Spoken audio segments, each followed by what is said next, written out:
Hello, all, and welcome to episode 13 of the Rogue Hunters podcast. I am joined here today with Brian Hey everyone. and myself, Snickle. It's just going to be the two of us today. Waves wants to apologize. He's being hit by a giant snowstorm right now, so he is fighting for his life. So, everyone, give some prayers to Waves. I think he's stealing Wi-Fi from the Taco Bell down the street. Yeah, just message me and Snickle every couple hours to tell us he's alive. Yeah. He's just checking in. We're checking in on him. So prayers to the homie Waves. He's making it through the snowstorm. But we got some good topics to talk about today. We've had a few releases of information about a plethora of games, some PS5 controller issues, and some info about PlayStation 5. I mean, I guess scalpers in general, not necessarily just PS5 scalpers, but just scalping in general. Yeah. So if you want to check the link to any of the articles that we discussed, those will all be down in the description below. We're also going to leave links to all of our socials down in the description below. So if you want to go follow any of us individually on Twitter, Twitch, or YouTube, you can do that. We also have a link to our Discord server and also the Rogue Hunters Twitter, where you can tweet at us topics for upcoming episodes. You can also leave those in the comments below, and we will we'll go through them for upcoming episodes.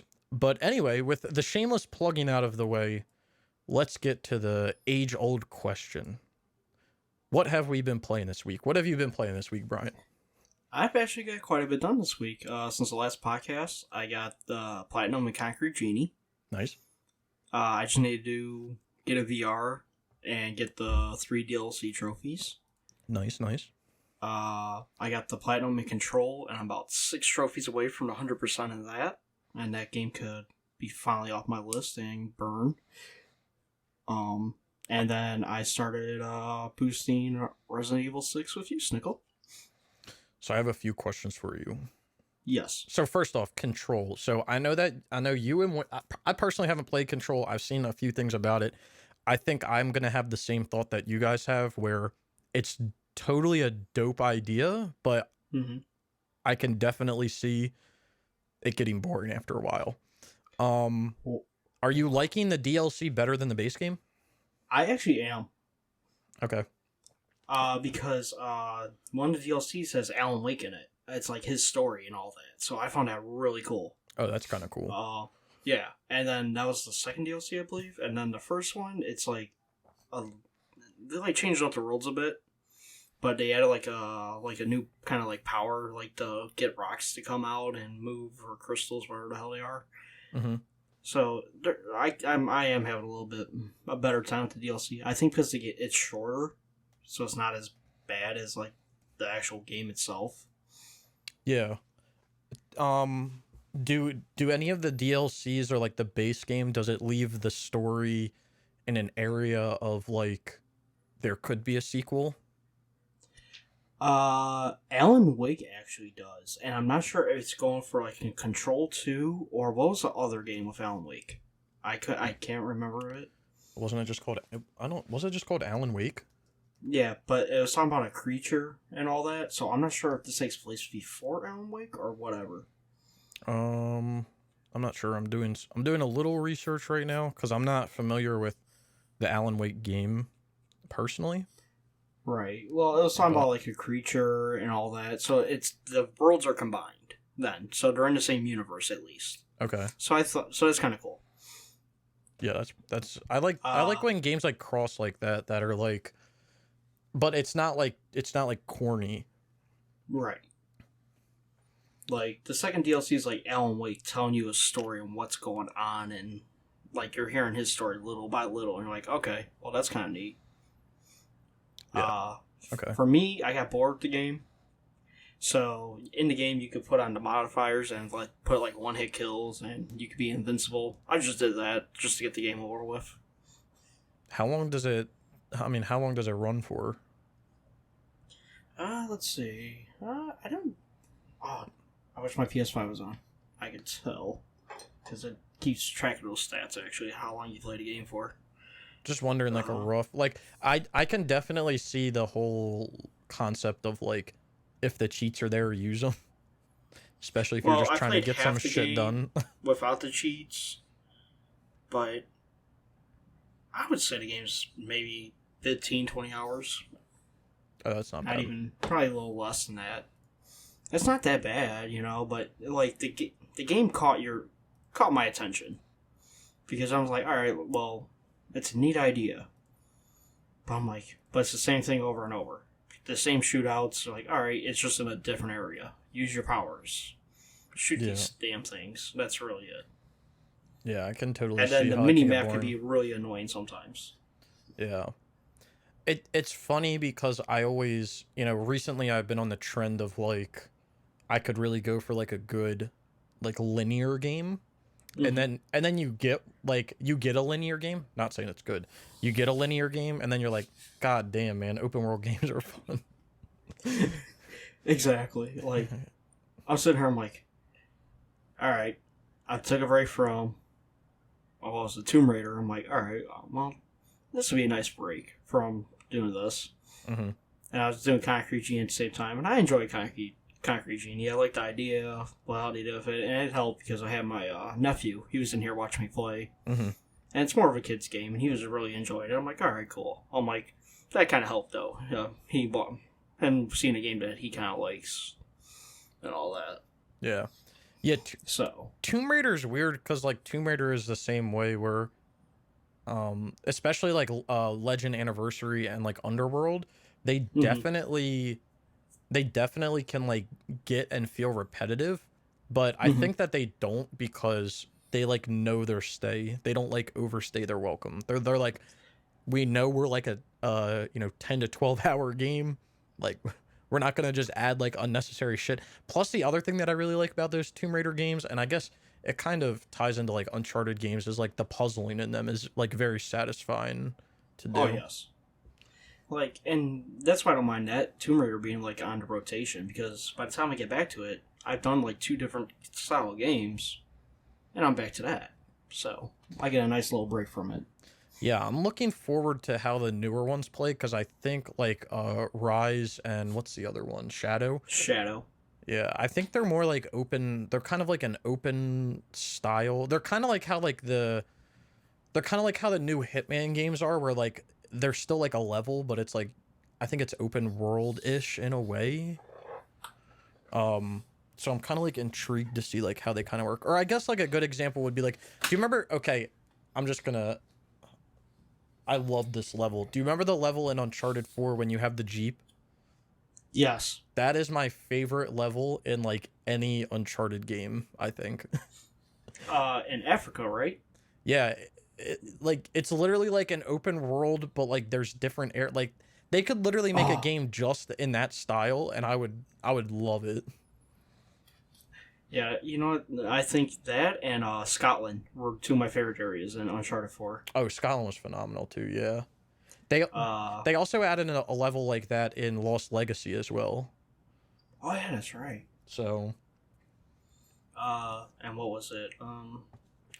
I played a little bit of Shadow Tomb Raider when it first came out, and it was kind of neat. So I'm kind of excited to see. I'd like to get that. I'd like to have that game come out with, like, a PS5 upgrade, actually. I think it'll look really nice, because the new Tomb Raider games already look really fucking good, so. Yeah, I should stop neglecting them and finish them on my own, but I'm building towards it. It's for a different time. It's for a different time, man. It's for a different time. I need to just add them in at some point. So before we get to mine, I got a question again. So RE6. I know we haven't played the single player of RE6. We've only done one of the DLCs. I think it was Onslaught, maybe? Onslaught, yes. Okay, what's your thought? What's your thought on the game so far from, like, a gameplay perspective? You know what? When I first started, I'm like, all right, because I played the remasters of RE2 and 3 in the last year on my other account, and I'm like, all right, well, at first it took me a couple minutes to get used to the button control, but the game actually runs really smooth, and it can be kind of fun. Yeah. I I love think that I I have could to. suplex a zombie. Yeah, it's actually crazy. I think it's like I feel the same way. I think RE6 gets so much hate because it's more of a like an action style game compared Hmm. to like the horror that they were going for at the beginning of the franchise, kind of Right. up to it. But to be fair, I think that fell out in RE5. Oh Um, yeah. RE5 was just like it's not scary. It takes place during the day. Like it feels like a generic third person shooter. Like I think RE5 Well, was the start of it, and honestly, RE6 like RE6 compared to RE5, I think RE6 is more fun. Like from a gameplay I haven't played perspective. RE5. But you know what? RE4 was a little bit more of action, but they had some really good like trying to be scary moments.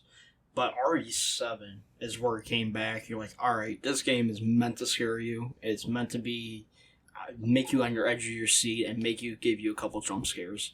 And Yep. that's why I'm so excited for RE8 because it's the sequel to 7 and it's highly. They said their biggest inspiration for that game was RE4. Yeah, I'm super excited for RE8, but I think RE5 and 6 are definitely like they're not your generic they're more of like a generic like third person action game Mhm. than like a horror game, and like I said, RE5 takes place during the day. It's not even like it's not even like they're trying to scare you. Like Yeah. After playing that first DLC, though, I'm kind of excited to play like the actual game, base game, and see how it is. yeah, I'm actually so since I've played RE5 and RE6, now I haven't played the single player in either one of them. I've just done like the multiplayer, which is Hmm. why I may have like a sour taste in my mouth, but like I don't think the single player will be like won't play too much different than the multiplayer, if any. I'm actually really interested in playing like Revelations and Revelations 2 and Raccoon City just to like see how they play. Okay. But those will come down the line. Um, but I feel like RE5 and 6 are definitely the type of games where, well, especially RE5, they're definitely the type of games where they just had like shovelware multiplayer because like that's just what they were doing at the time. Like Hmm. literally any developer was like, yeah, it's a great idea. This game's been single player its whole life, right? Let's throw some multiplayer. Not only let's throw some co-op, let's throw some competitive multiplayer in this bitch. Like what? That sounds like PS3 era right there. It is. It is. But the crazy thing about so RE5 felt like shovelware for the multiplayer, where RE6, like we've only played Onslaught, so you haven't played the other DLCs yet, but even just playing Onslaught, like that that is kind of like a fun game mode. I'm not gonna lie. Like I think I had a little bit of fun playing it. Oh yeah, I Um like that. I killed 5 zombies with one sniper shot.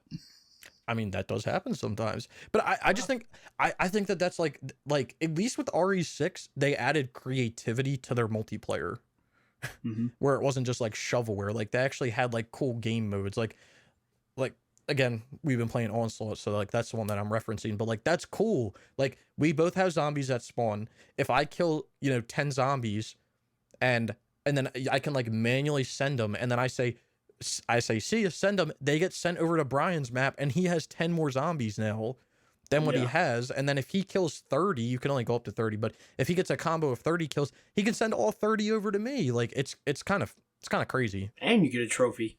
Yeah, and you get a trophy for 30. So I mean, you can't say no to that one, but Right. yeah, I actually had fun. I mean, I have to since I'm going to be adding RE to the rotation at some point someday, I have to do the multiplayer for all of them. Or I shouldn't say I have to, but I want to. So Right. I'll be doing I'm basically almost done RE6, but I'll be doing RE6 again on a PS3, and then I honestly I dread RE5. Like I absolutely dread doing that game. Well, I got it sitting on the shelf waiting for whenever we start it. So I mean, hopefully it'll be soon, but I dread it. It's such a let's get slog. 6 out of the way first. Yeah, I agree. Uh, I do like that we got unlocked like certain costumes, in RE6, and I think my favorite one so far has been the Leon Kennedy pirate one because he kind of like it dressed up as a pirate. When I sent him over to my zombies over to your side, he was like, "Go get them, mateys," or whatever. And he like tipped his head and all that. I was like, okay, that's kind of a neat little Oh, that's kind of detail. That's kind of cool. I was using who the hell was I using? I don't remember. Oh, uh, I don't Shit. know. I don't know. Anyway, whoever I was using, he had the a nod to Capcom, a franchise Capcom used to have, MotoGP. He had a MotoGP like racing outfit on. But he had like the craziest fucking weapons, dude. It's crazy. But I actually, that's so funny because that was like a little, like Capcom literally like kicked themselves in the nuts with that costume. More power to them. Like the costume was kind of cool. I kind of like the guy that was beating the crap out of zombies with his bare hands. That was kind of fun. Yeah. And also, I don't know if you unlocked them yet, but you do get some costumes that are like 8-bit or something. No, I didn't unlock those yet, actually. So that's kind of cool as well. But Oh, okay. yeah. So yeah, but I think Ari's gonna get thrown into the rotation. Not a full rotation, but every so often kind of thing for me. Until I do want to do 7, and before 8 comes out, actually. Yeah, and do the DLC while you're at it, because Oh yes, I I have to do DLC.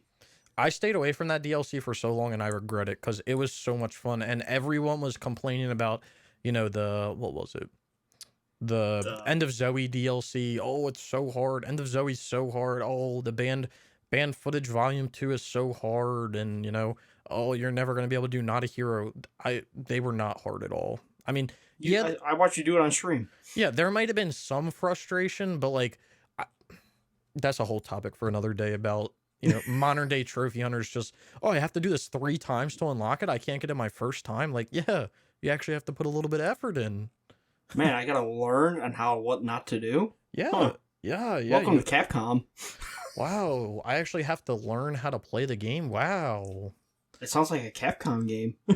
Sorry, let me stop. I don't want to. I'm not. I don't want to insult anybody, but He does it. I will. I do see that on the forums, and I do see that from people sometimes. They don't outright say it, but that's the demeanor of their comment is almost like, wait, I have to play this? Trophy hunters I never played on the PS3 era. That's why. Okay, but that's why I live there. all right. Well, that's what I've been playing. Cycle. What have you been playing? So not too much. So I ended up getting the platinum in Star Wars Jedi Knight 2 Jedi Academy. Congratulations. Thank you. I don't think I got it on the 11th, which was last Thursday. So I think I was actually going to stream this. I probably mentioned this on the last podcast. I was going to stream it before the podcast, before we recorded, because like typically we start recording at like 10 my time, and I was like, oh yeah, I'll eat dinner, I'll be done at like 7 or 8, and then I'll stream for like 2 hours. Yeah, I didn't get done till like 9:30 or something like that.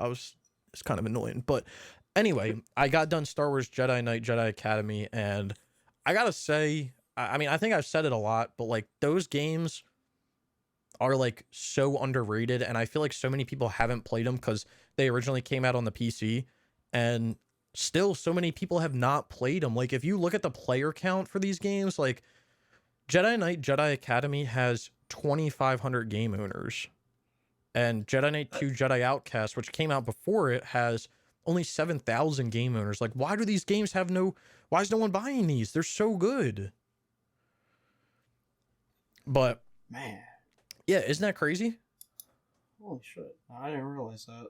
Yeah, it's so like the game owners is like ridiculously low, and I don't know why. Now, I will say that for Jedi Academy, you do have to beat the game on the hardest mode. You actually like legitimately have to beat it on the hardest mode, but there's force abilities that you can use to kind of like manipulate the game and kind of like cheese it. So it's really not that difficult. And when I was doing I had to get the dark side ending. I was doing that on stream.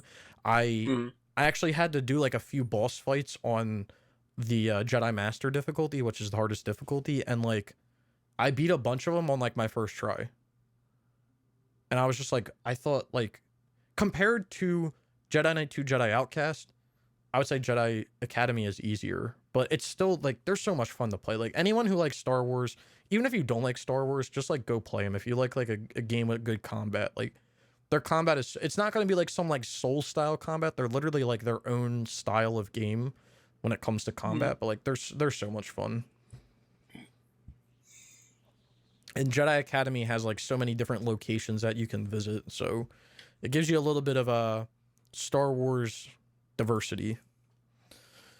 But so I got the Jedi Academy Platinum, and then I started playing some random games out of rotation. So the first, I wanted to do a racing game, and I originally was going to do Dirt Rally 2.0, just to keep working through the Dirt franchise, since I only have a few more Dirt games to do, and I'm not looking forward to playing Dirt 5. So I was like, I'll play the last one that like I'm probably gonna enjoy and go from there. Isn't Dirt 5 still broken?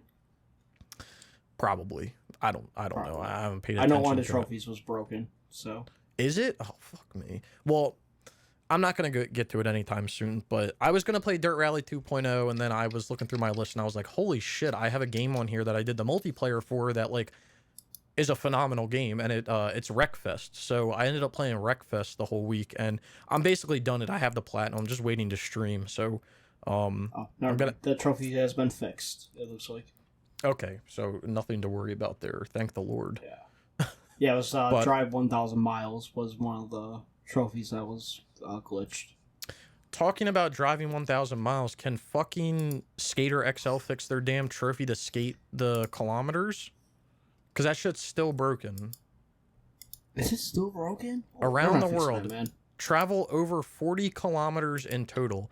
You literally have to keep your PlayStation on for like 2 weeks straight to get this trophy. What is wrong with this studio? Right. Like, what the fuck is wrong with this? Borderlands 3 is still broken. So, what is wrong with these people, man? Like, can you guys fix your games? Like, god damn. I didn't think it was rocket science. Since I'm going through these lists real quick, you know what really kind of, it irks me, and I understand why some people don't do it. So, for example, me and you are both putting some time into RE6 right now. That is a 12.29% platinum. But 100% is a 1.68%. I understand people can't always afford DLC, but it just irritates me that not everybody goes and does DLC, especially if you're a trophy hunter standpoint. You know, why not go and get the extra trophies and make your list look even better? Well, you want to know what's funny about the RE6 situation? On the PS4 at least? This is the best one. This is the best one. So they can't even complain about buying a DLC because it comes with the game. Yeah, I noticed that on my case. It literally comes with it comes with the game. Just, I mean, I understand why people don't do it, because it is all multiplayer, and if you don't have at least 3 people, I think that it can be kind of... not even kind of annoying. I think it's actually impossible. Like, you need 3 people, minimum of 3 people to do it. But I mean, so many people have the games. Like, you can get it on Amazon for like all of them for like $15. Like, you're literally not, you don't have to spend an arm and a leg for it. Like, what I do when I get paid every week, I buy one game. I mean, really, that's it. 1 or 2 games. It depends. I give myself like so much money. You know. After my bills are paid, of course, and I know I have a little extra money after everything, and I'm like, all right, well, I can spend this much. And if I'm looking for a certain game, I'm like, all right, well, I can't get this check, I'll wait till next check. You know, I'll just add that extra money in for the next one, and maybe I'll get it on sale. Who knows? Yeah. But, and I do the same thing with DLC. I only buy DLC for the games I'm actually playing right now, unless it's on sale, like a good deal. Yeah. You know what's crazy about DLC? I don't know if I ever told anybody about this other than like Andrew, but basically what I used to do for DLCs is the money that I would get from YouTube, it always went through PayPal. They always paid through PayPal.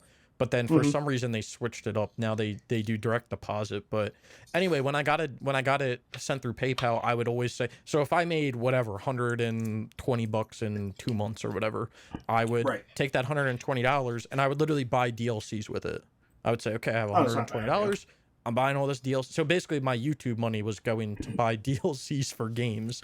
Well, you never know what's going to get delisted. So exactly, and it was mainly on the PS3, just because I was worried about PS3 DLCs getting delisted. But yeah, the RE6 DLC comes with RE6, RE5. They all come with the thing if you buy them on a PS4.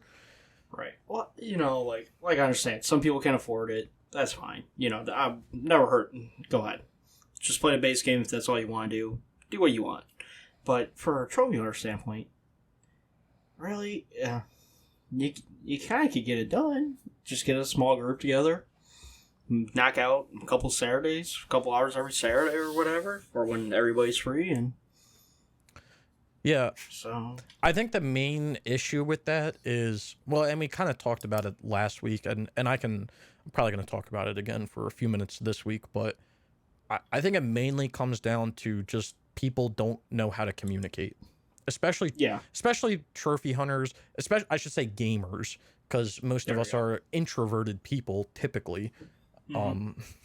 There's not typically, these people aren't extroverted, so people aren't going to be messaging left, right, center trying to get people through, or if they do, they're just being fucking annoying about it, and they're, whatever. But right, I just always think it's good to just find a group of people and just go with it. And I know it can definitely be hard for people who,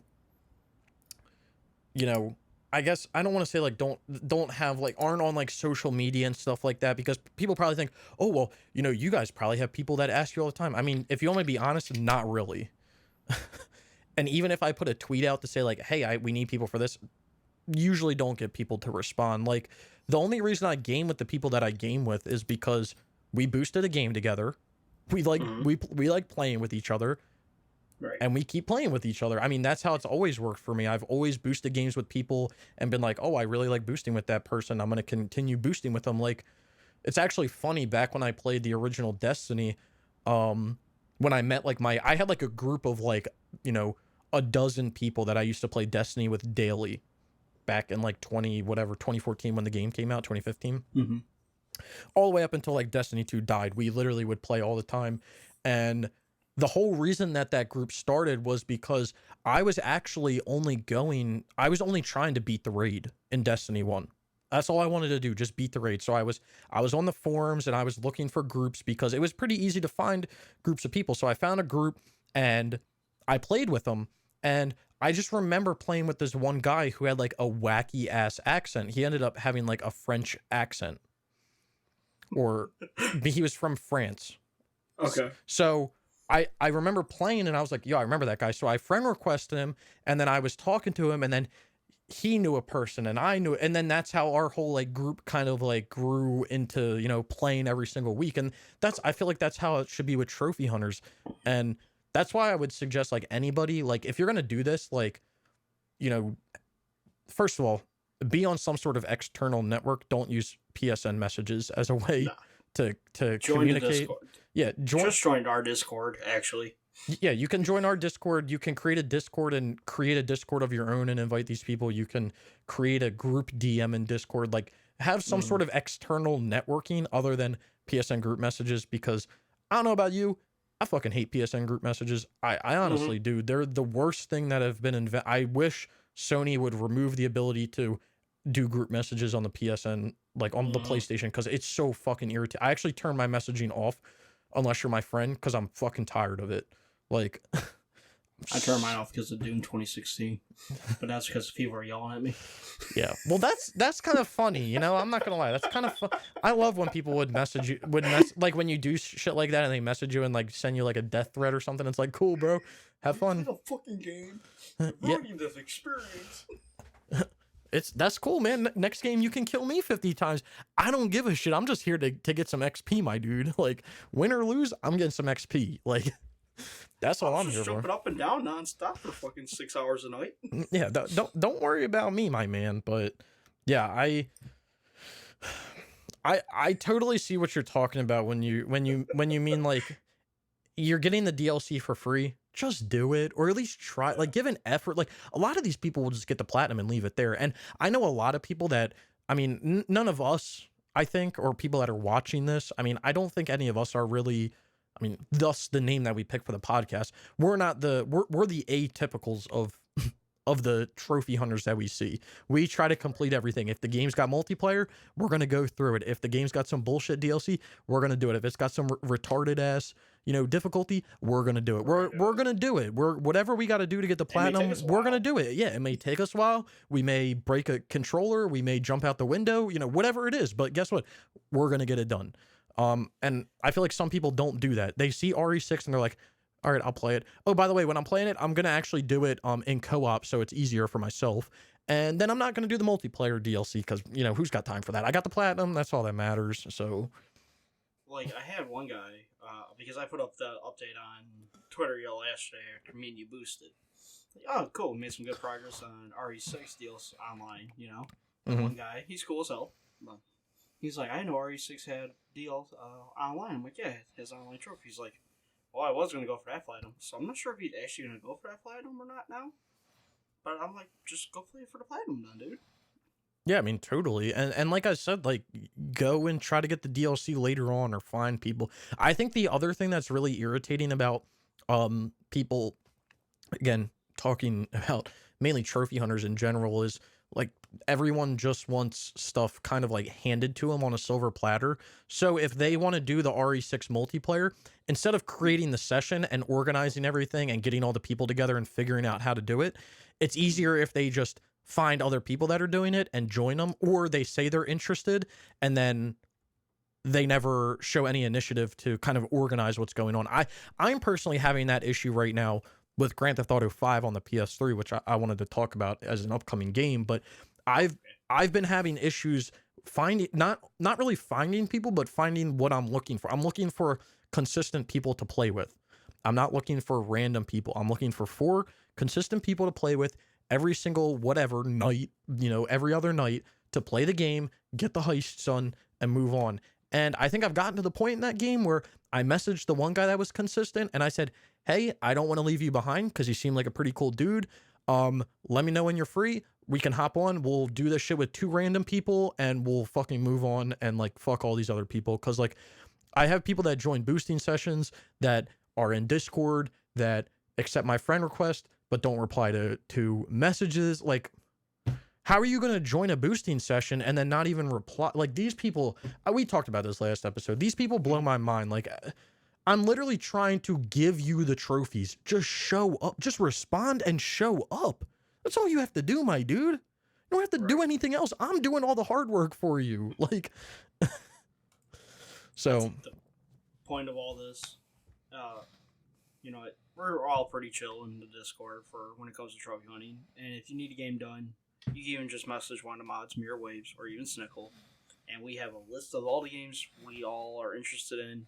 We'll make a forum in there. Everybody can talk and all that, or even the open boost chat. Say you want to boost a game, you might find a couple people. I found somebody today that wants to do a game that I wasn't even planning on doing, but you know what? Somebody's willing to do it. I'm going to go buy the games to get them done.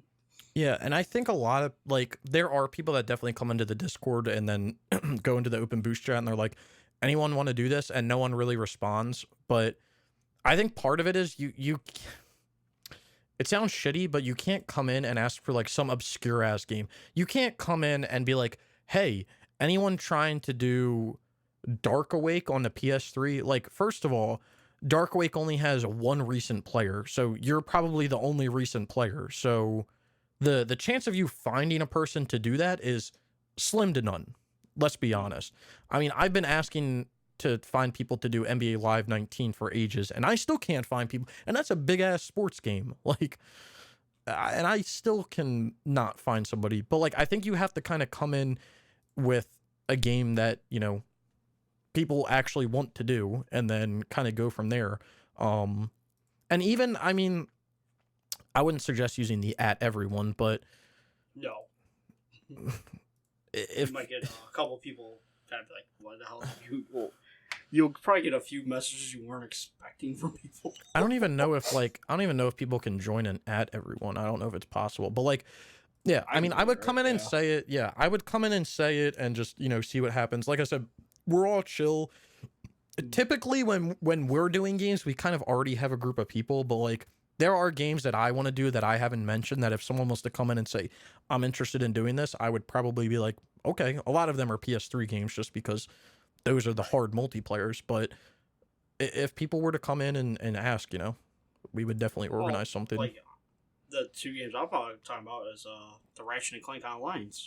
Yeah. And I haven't said anything about that to anybody. I'm like, oh crap, somebody wants to do it. All right, cool. I mentioned I added Gridman right away. I'm like, hey, I'll do it. Yeah, I mean, this is the thing. You're never gonna know if you don't ask. Right, exactly. And I was planning on doing the Ratchet and Clank series later on, but who knows? The worst that's gonna happen is no one's gonna answer, and you're back where you started. So I mean, it's worth a try, I guess. But yeah, I mean, if you want to do certain games, you can join, you can ask. There's nothing wrong with asking, I guess is what I'm trying to get at. So yeah, we have an active game list that we could kind of actually clean up in a matter of speaking, actually, in some of these, but make new ones and throw them in if we get some people interested in it, and we would make one, and so everybody who's interested in those games or that those games in particular could just chat in a certain section and not fill up the actual general chat or boost in chat. yeah. So, and typically I try to have a chat. If someone wants to do games, I kind of have a chat for it. We already have chats for like kind of the big games that are there. Like for instance, like Battlefield. There's not one for like each Battlefield. There's just like a general like Battlefield, Call of Duty, you know, Friday the 13th, which that just reminded me, Friday the 13th. Fuck. Resident Evil. Like there's chats for it, and like if you want another chat for a game or something, like just ask. It's not, you're not, trust me, if you ask me to do something, I may not respond or do it right away, but I definitely see it and it'll probably happen. Like, yeah. Usually me or Snick or Waves usually respond pretty quickly. Gridman's pretty good at it too. Yeah. If I don't answer right away, that's because I'm at work or doing something, or same with Snickle. Yeah. So it's worth the ask, but anyway, back to the game I was playing. We got way off. That's us though. Sorry. Yeah, that's us. We were actually going straight down the road and then we pulled a U-turn, so we're pulling another U-turn to go back. So I should be finishing up Wreckfest. Possibly after this podcast. Depends how much next time I stream, I'll be finishing up Wreckfest. We also did, like you said, we did RE6. Now, I had already done, for RE6 on the PS4, I had already done the Survivors and Predator DLC, and I started working through the Siege DLC. But I did not do the Onslaught because that was only 2 people, and my partner didn't really show up. So, yeah, Brian and I did... partner. Yeah. So Brian and I did the Onslaught. We're going to get Brian done the Survivors and Predator, and then we're going to finish up the Siege at some point, and then that'll be kind of the multiplayer of RE6 done. RE6 also has some like trophies in between, but they're not really like multiplayer related. You get them, but you don't need to do it in multiplayer. Like there's one for like defeating an enemy while dying, then recover without any help. I don't know if you can do that in the base game. You may need like another person in there with you, but we got it out the way though. Yeah, and then the other trophy that you have to go for that's multiplayer related is help or rescue your partner 10 times in the base game. I think that may be like the only one that's actually like multiplayer related. But yeah, RE6 on a PS4, it's coming along. RE6 on a PS3, who knows when that'll happen? Maybe soon. I don't really know. I get drained by these RE multiplayer games sometimes, but they can be fun at times as well. We'll get them done. Yep. That's all that matters. And then me personally, I actually just announced this to Brian right before we started the podcast, but me personally, I started the secret game, that being Marvel Avengers. That's the big secret that we have to reveal. I don't really know if it's a big secret, but yeah, that's the game that that Brian and I have been talking about over the past few weeks about going for. So, and that's going to be the next stream game, if I'm correct. Yes, it will be. Yeah, it probably will be. I mean, there's not really anything in this game to like make a guide for. So yeah, it's probably going to be stream and play off stream a lot. So I'm I'm personally playing through the single player because there is a, single player only section of the game, or one player only. So I'm playing through that right now. And then when it comes to the co-op and all the other stuff, Brian and I will be doing it along with Andrew as well, because Andrew was interested in doing it. So Okay, cool. that was the big secret game. I guess it was, what's crazy to think about this game? It literally came out in September. Yeah. That is crazy. Yeah. And it's getting an update, which we'll talk about in a little bit, actually. Yep. So that's but that's what I've been playing this week. And I guess to talk about Marvel Avengers, from what I've played so far, I've played for about an hour or two. I did the long ass intro, which the intro can definitely be, it can definitely start off a little stupid, the way that it's introducing like the character that you play as. But, I mean, it's just cliche until you get maybe like an hour into the story, and then you actually get into the story. But I have one question. What's that? All right, well, you are doing Wreckfest, and Yeah. I do like doing some driving games. I'm not like Drive Club experienced and all that. I'm not that good at that. But when it comes to games like Dangerous Driver, Burnout, and all that, how would you put that? Like, would that be like in that kind of category? So I explained this in my trophy talk a little bit. So Okay.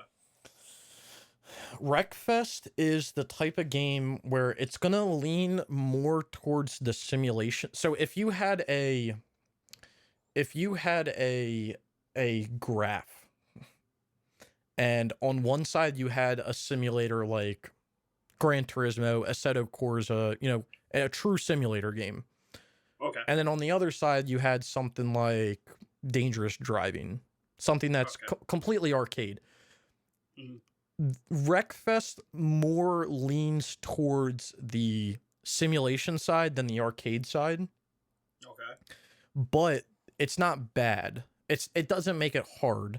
And the reason that is because there's no trophies or anything that are related to any sort of difficulty or setting, like playing with any settings. So you can go in and crank the settings up however you want to. You can play with the AI on the easiest difficulty. You can play with damage on, cosmetic only, so you're not actually damaging the internals of the car, because you can play the game so that your car can get like completely destroyed inside and out. You can play the game where like your fucking tire can fall off. Like you can play the game like a true like demolition derby style game, but you can also play it the complete opposite, and it doesn't penalize you for it. Okay. So because I watched some of your trophy guides today, actually, for the game. I think you put out, 3 of them today? Yeah. 3 or 4? And I'm sitting there like, man, this game looks fun. I might buy this game. And I may play this game, because it kind of looks fun. I like Dangerous Driving. I love Burnout, of course, or almost one and the same. So... Yeah, it definitely leans, again, it definitely leans more towards the simulation side. So you're not going to be flying around the course the whole time, throttle 100%. Okay. But it also isn't so, you can tweak it so it's not so simulation where you need to be worrying about, I need to have precise, turning and throttle. You don't have to worry about all that. So you can kind of tweak it and just use like the basic settings and go from there. I personally really enjoy the game. When I was talking to, I was actually talking to Andrew about it right before I started playing it, and he was saying, oh, the physics kind of were weird to get, used to at the beginning. And I think it's mainly because it does lean more towards that realistic side of driving more than like an arcade side. But yeah, I think it's a lot of fun. The only thing that irritated me was the AI sometimes would like dive bomb you and sabotage them, like themselves, to take you out of the race, which was kind of irritating but kind of funny at the same time. Like you'd be going around a turn and they would, it's a demolition derby game, so obviously no one's going to be racing clean. So, they'd be going around the turn, and then next thing you know, someone would fucking like T-bone you or come and try to push you off the track, and then you would like you can always counter it or something. You know, the easiest way to do it is just slam on your brakes, and then they'll like go flying off the track to the left or the right, whatever way they're trying to push you, which is just funny to watch. But it's a lot of fun, and honestly, it doesn't take too long to get through. So, All right, sounds good. I might buy it then. if you're On the looking, next sale.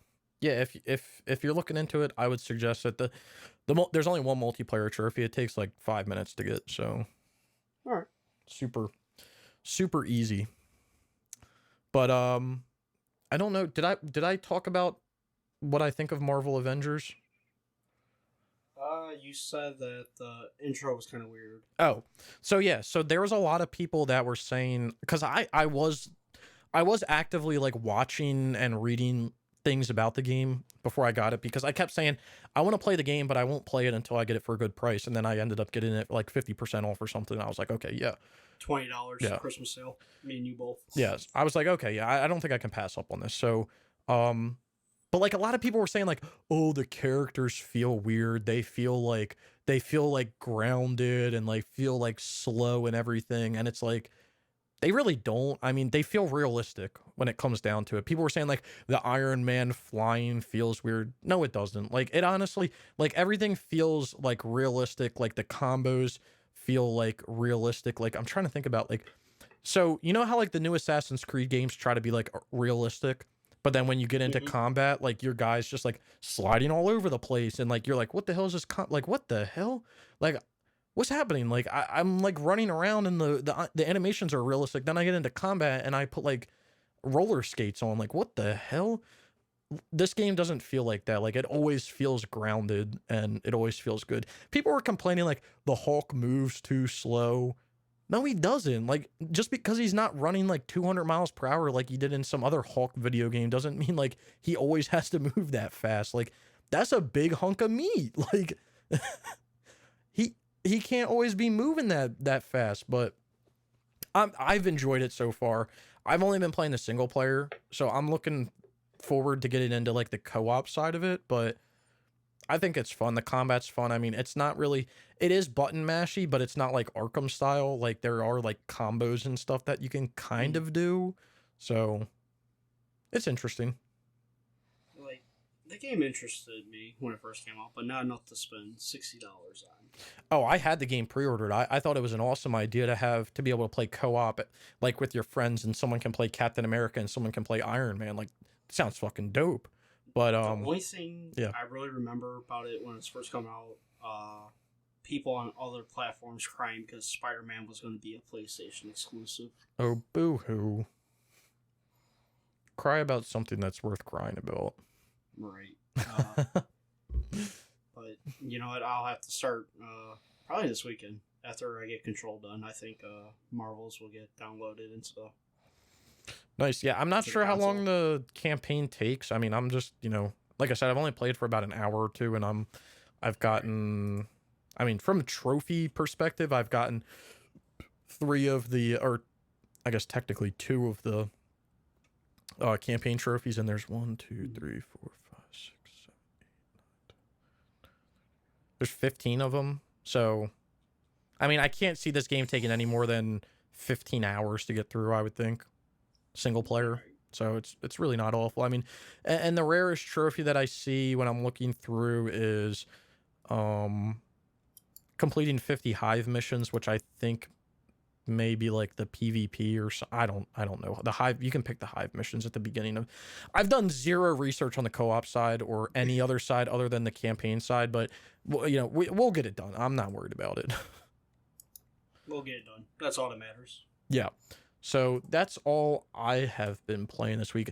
And I did want to, I mean, I guess I kind of already talked about it, but I am trying to get the GTA 5 multiplayer heist DLC done on the PS3. And like I said, I'm going to do it with this one guy, and we'll do it with random people, because you can technically do the heist with random people. Like you can get in there, you can start the heist, you can invite, like you don't have to go. So if you're going for the criminal mastermind bonus, you do have to do it with the same 4 people. And the only perks to doing the criminal mastermind bonus is to get money for the one trophy that requires you to buy. You have to buy like $8 million worth of vehicles as part of the heist update. But what you can actually do is just buy vehicles and sell them. So you can just like buy shit, sell it, buy, sell until you get to 8 million. So you don't have to like actively have $8 million on you. That would be the only perk of doing the criminal mastermind bonus on those heists, is to get it basically gives you $10 million. So it would give you enough money to buy all the vehicles, but you don't have to do it that way. So Okay. yeah, I think like these are the trophies. So you completed a heist setup mission. You've completed the one heist as a heist leader or crew. You've completed another heist as a leader or crew. You've completed the prison break as a leader or crew. You've invested money into a heist. You've split you split it 25% across all players. 8 million. Heist finale without taking any damage, and then earning 25 platinum medals. So I don't think it's too bad. I think what I'll end up doing is I'll probably host all of the heists one time, and then I'll have the guy that I'm playing with host them another time, so he can get, because the one trophy you have to complete it either as a leader or in a crew. Like all 4 people, I'm assuming, have to be in the same crew. So I mean, if I'm the leader, he can't be the leader. So okay. but you can search for like random people. You don't have to do it with the same people. So yeah. All right. But who knows when I'll get to that? Maybe sometime down the line this week. I'm not sure. But Well, it sounds like you got it somewhat figured out at least. So yeah, trying to. But yeah, that's what I've been playing. So I guess we can get to the next thing. Have you picked any games up this week? I picked up 2 games actually. MLB The Show 17. Okay, nice, because we're gonna do that at some point. That's the first one or the earliest one we could do. Yep. Now, or latest? What is it? Latest or? Yeah, it's the most recent one you can do. The most recent, yeah. It's the one you can do now. Yeah, exactly. And then I picked up Umbrella Corps. Nice, because we need to do that at some point. Yes, it's on sale right now, so I'm like, huh. It was like $5 or $6 or whatever. I'm like, okay, I'll buy it. Nice. So that's sitting on the system until we're ready to start that. Yeah, I think you only need 4 people for that. No, you may need 6. I think so. You may need 6. I may be lying. Okay, well, we have 3 with me, you, and Waves. And Andrew would probably... Andrew's... Yeah, he'd probably want to do it. That's 4, I think. How about Gridman? I don't know. I think Simon wants to do it, even though I haven't heard from Simon in a while. That'd be 5. I mean, there's enough people. There's plenty more than enough people. So... We'll let you guys know if we're looking for people. Yeah, we may organize that soon. I mean, we'll probably get through all the other RE games before worrying about that one, but yeah. Yeah, I'd rather do Core or Umbrella Corps before we do, was it Resistance? Revelation? Oh yeah, Resistance is the other one. Yeah. Yep. Yeah. That came with like RE2 or 3. And don't forget, we got the new Resident Evil multiplayer game coming out when RE8 comes out too. Fun. Yeah. Fun. We got a lot of RE online to be doing. Oh, there's plenty of RE. You could play RE online for 3 years probably straight. Wow. Nah, actually, I may be over-exaggerating a little bit, but... But, okay, nice. I haven't personally picked any games up this week, so I got a big fat donut there. Ooh, there you go. But I don't know if I'm planning... I don't know. I'm trying to look through. I don't think there's any, like, big games coming out, so I'm not sure if I'll be picking anything. I mean, I guess the last thing I picked up was, like, Hitman 3 on the PS4 that I got sent for free, technically, so that's kind of cool. Nice. But that was, like, a week or 2 ago, I think. What's up? I say you can't beat that. Free games. Exactly. I'll take it. I will gladly take that. So, all right. What's the next game I want that's coming out? Oh, that's not till March. That's not till June 21st. For Back for Blood. Oh yeah. That'll be the next. I think that'll be our next big multiplayer game. And in all honesty, when it comes out. And then we got RE8 and a game that is actually next or after server shutdown. Yes. Okay, let's do this. So I'm just pulling the link up here. So server shutdowns, nothing new this week. Same old, same old. So March 11th, Frozen Synopsis Prime on the 3 and the Vita will be going down. On May 31st, you have WWE 2K20 going down on the 4. On the 1st of June, they have I think this is new actually. I don't know. Wait, I think we might have looked this game up. This may not be new. June 1st, Switchblade is going down on the PS4. And then I think we mentioned it last week. Yeah, I think we did too. And then even though they have them listed, but we'll just stay within this year, on December 31st, NBA 2K20 going down on the 4. I was looking through this forum post today on server shutdowns. There was people talking about The Hungry Horde, which is a PS Vita game, was delisted. So, let me check. After clicking this, the game can still be added to. So someone said it was down. People posted links that you can still add it. So, yeah. Okay, The Hungry Horde. Yeah. Right. So I guess. It has a platinum. Yeah, I guess this guy was lying, because you can. You could still do it. He linked two sites. So. Yeah, false alarm. That game's not down, but it is on the Vita, so I'm not sure if I 100% am worried about it. Sorry, Waves. It has DLC, actually. Holy crap. Yeah, I think it was $2. So, but that's all we got for server shutdowns. Nothing's changed. I'm glad I don't have to talk about a game anymore, but yeah. You know what? When there's no new games added to the server shutdown, that's just a good thing too. So that is good, but it also worries me that there's things happening in the background. I hate when games just get shut down out of nowhere. It's like my biggest pet peeve, but you guys weren't around for Transformers and what was it, Guitar Hero? Whew, man, he was pissed. Yeah, I'm still pissed about them. How can they do that? I mean, okay, Transformers, okay, cool. I wanted to do all the Transformers games. Am I a little pissed? Yeah, kind of. Like, I get it. They weren't popular games, but why did you, why? And then Guitar Hero, out of all games, Guitar Hero, first you shut down Guitar Hero Live, you actually announced that it's going down, and then you just shut down all the PS3 Guitar Heroes out of nowhere without saying a goddamn word. They're just down one day. Like, what? And I was in the middle of playing GH5 too. Like, man, that was a kick in the balls. I'm not gonna lie. Yeah, Sickle was not a very happy camper that day.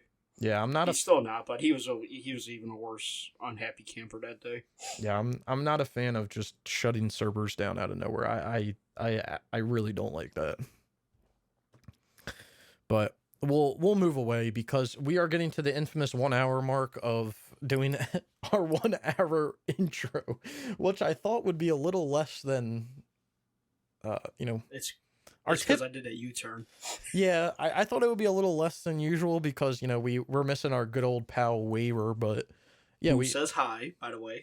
He did say hi. He told us to tell everyone that he says hi and that he's alive, so he's living. But yeah, Brian had to do the U-turn to cover for Waves so we could get to the hour mark, because it's just how it goes. I had to do it. I'm not sorry. So let's get into our topics. I think most of these are Brian added. Yes. So he can take this away. All right, everybody. Well, welcome to the bread and butter of the topics. The first one is Ratchet Clank: A Rift Apart gets a June 11th release date. I am extremely excited for this game, because this was one of the first games that showed off on the PS5 with SSD. And because of this, actually, and because of Gridman mentioning the online games for All for One and Full Frontal Assault, I will be adding Ratchet Clank to my rotation. Yeah, that's a good idea. I may kind of want to do the same. I did the I did All for One and Full Frontal Assault like maybe 2 years ago, the Hmm. multiplayer. But yeah, I mean, I've always I've always wanted to play Ratchet and Clank. That and like Jack, I've I've neglected a lot of franchises to say the least, Yeah, same here. and Uh, that's one that I should the definitely Jack get series to. is fun, man. You could get through Jack and Daxter in one stream if you like stream just like Sunday, and like did like a dinner break, came back. You could probably platinum Jack in one day. Yeah, Jack and Daxter, the first one. I'm a huge fan of those like um what am I thinking? Like third person Hmm. platformers. It's nostalgia for me. Yeah. That's why PS2 era. Oh, I love it. Yeah, I mean that's kind of like all that was around. Like, I mean, I've played them, which is you Yeah. know probably why I've played them is because I have more nostalgia. Is like the Sly games, like Yeah. those are like some of the earliest games that I played on my account. But yeah, I've really neglected like the Jack and the Ratchet games and just a lot of games. I mean, I talk about it all the time. There's just too many games to play sometimes, but it's a good Yeah. game to One add thing to I the noticed rotation about. for sure. Oh yeah, like one thing I noticed though, since I started doing my rotation, I'm adding so many PS3 games to my list, which So I'm not mad about. I like the PS3. I really do. I need to get a newer PS3. That would help, but yeah, sorry for adding so many PS3 games. no, I really didn't add any. You added Enemy Front. Yeah, I mean that's And, true. That is. I'm just looking through right now. What was I? I mean, Enemy Front I was responsible for, and then you you added. and Waze were responsible for Tomb Raider, actually, but that's because I mentioned Tomb Raider, and you're like, oh, you gotta do these three, and oh, I get the guides for these two. All Yeah, right. and then I was saying like, It's oh, those games were hard to find when I look for them, and then Brian's like, well, I found it new, and I'm like, well, fuck me then. and then I did order the Amazing Spider-Man for the PS3. It should be here tomorrow or Monday. Oh, nice. And then you also have Sly on the PS3. Started Sly. That's only on the Yeah. PS3 or Vita, but Yep. the Vita. And then all the Ratchet and Clank games except for the PS4 remake Yeah, are on are the. all PS3, I believe. Yeah, dude, I'm telling you, PS3 is where it's at, man. That's Oh, I know. doing PS3 games nowadays. That's how you know. That's how you know your shit don't stink. As a trophy hunter, at least. No, let me stop. Let me stop. Man, you're I'm gonna hype. upset people. Our views are gonna go down, and then you can't pay mirror waves anymore, which we don't even get paid as it is. Man, PS3 games, not to toot my own horn or anything, but if you're still doing PS3 games nowadays, that's how you know you're trophy elitist. No, I'm just kidding. If you look at my setup, and I put picture, I think you see my setup now the way I have it, Snickle. I Yeah. got the PS3 and its own little TV. I got the PS5 hooked up to the big screen, and the PS4 as well to that one. So I I mean, have all three consoles set up, yeah, I mean, I if I had a PS5, I would too. But and I'm I figured out how I could finally stream too without like being awkward with it, with the cords and all that, or like the monitor being oh, here and the TV over there. I figured it out finally. yeah, I have mine. So the way that mine's hooked up is I have all of my.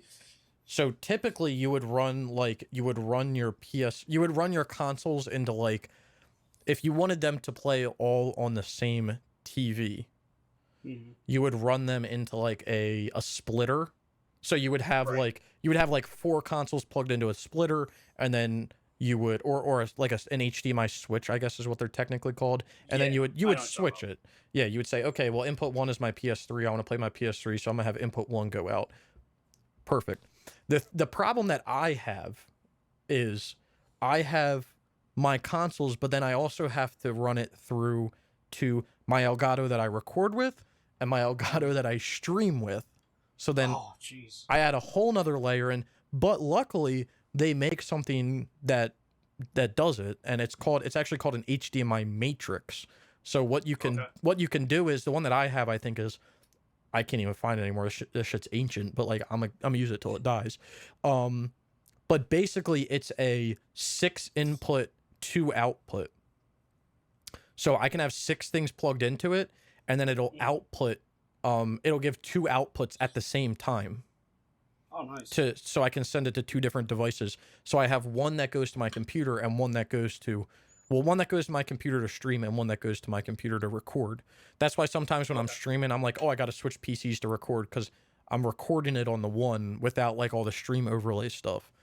And then Gotcha. I end up using the stream overlay. But like, yeah, it took me a while to figure out how to like get that set up, like how to get that to work. And like, I think most people don't even know that like HDMI matrices exist. Like you can get ones that are like 4 input, 4 output. Like Right. it's Like, kind of crazy. I got the PS5 and the PS4 hooked up to the 4K television, and I didn't see the point of doing it with the PS3 at all. So I was like, I got the older, smaller TV. I could just set on my desk, and that could be strictly for the PS3 then. Hey, I mean, it works. That works. Hell yeah. Well, it helps boosting for the PS3 games with now on the big screen. So Damn. You know, the other thing that's crazy about the Matrix is like you can most of them you can do like separate outputs. So like I could literally have like I could have my one thing like playing my PS3 and my other thing playing my PS4, which is kind of crazy. But yeah, I personally I say it all the time and I kind of say it as a joke but not really. I mean, the PS3 out of all the PlayStation consoles, I have to say the PS3 is my favorite and most impactful when it comes down to it. And that's why I like love playing all the games. It has the library for it is phenomenal. It has endless amounts of exclusive games, endless amount of, you know, types of games, genres of games. Like it's so great. I And can that give you that because if you get the Fat Boy or the like one of the models of the PS3 that can play backwards games, you could play PS1, 2, and 3 games on there. So yeah.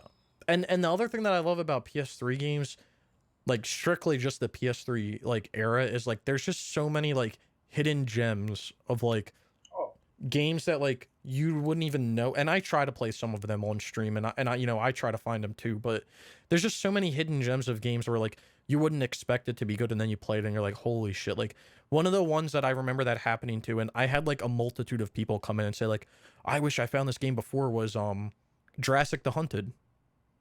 oh, Where it was just like, it's just this shit game. You would never think about it. And then I was playing it on stream and everything. And then like, I think like people picked it up and they're like, holy shit, like this is actually, even though like it's a poopy looking game, like it's like kind of like a fun game. So, oh yeah.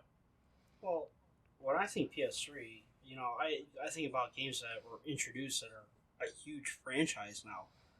Batman Arkham series, BioShock, you know, Red Dead Redemption. Uncharted, like So- there's so many. There you go, Uncharted. Yes. Yeah. Ratchet and no, Ratchet Clank came out on the PS2, right? Yeah. Uh, Last of Us. Last of Us, yes, you're right. God of War did start on the PS2, but it also did get some PS3 games. I'm sorry. I gotta add it in. Assassin's Creed. Yes. Assassin's Creed. Dark Souls. I mean, Souls, the Souls games in general.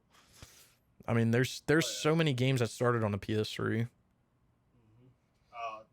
Shit, Demon Souls, the Souls series. Yeah, the Souls series as a Oh whole. my god. I'm just Borderlands. I know you and Waves aren't the biggest Borderlands fans. I like Borderlands, but yeah.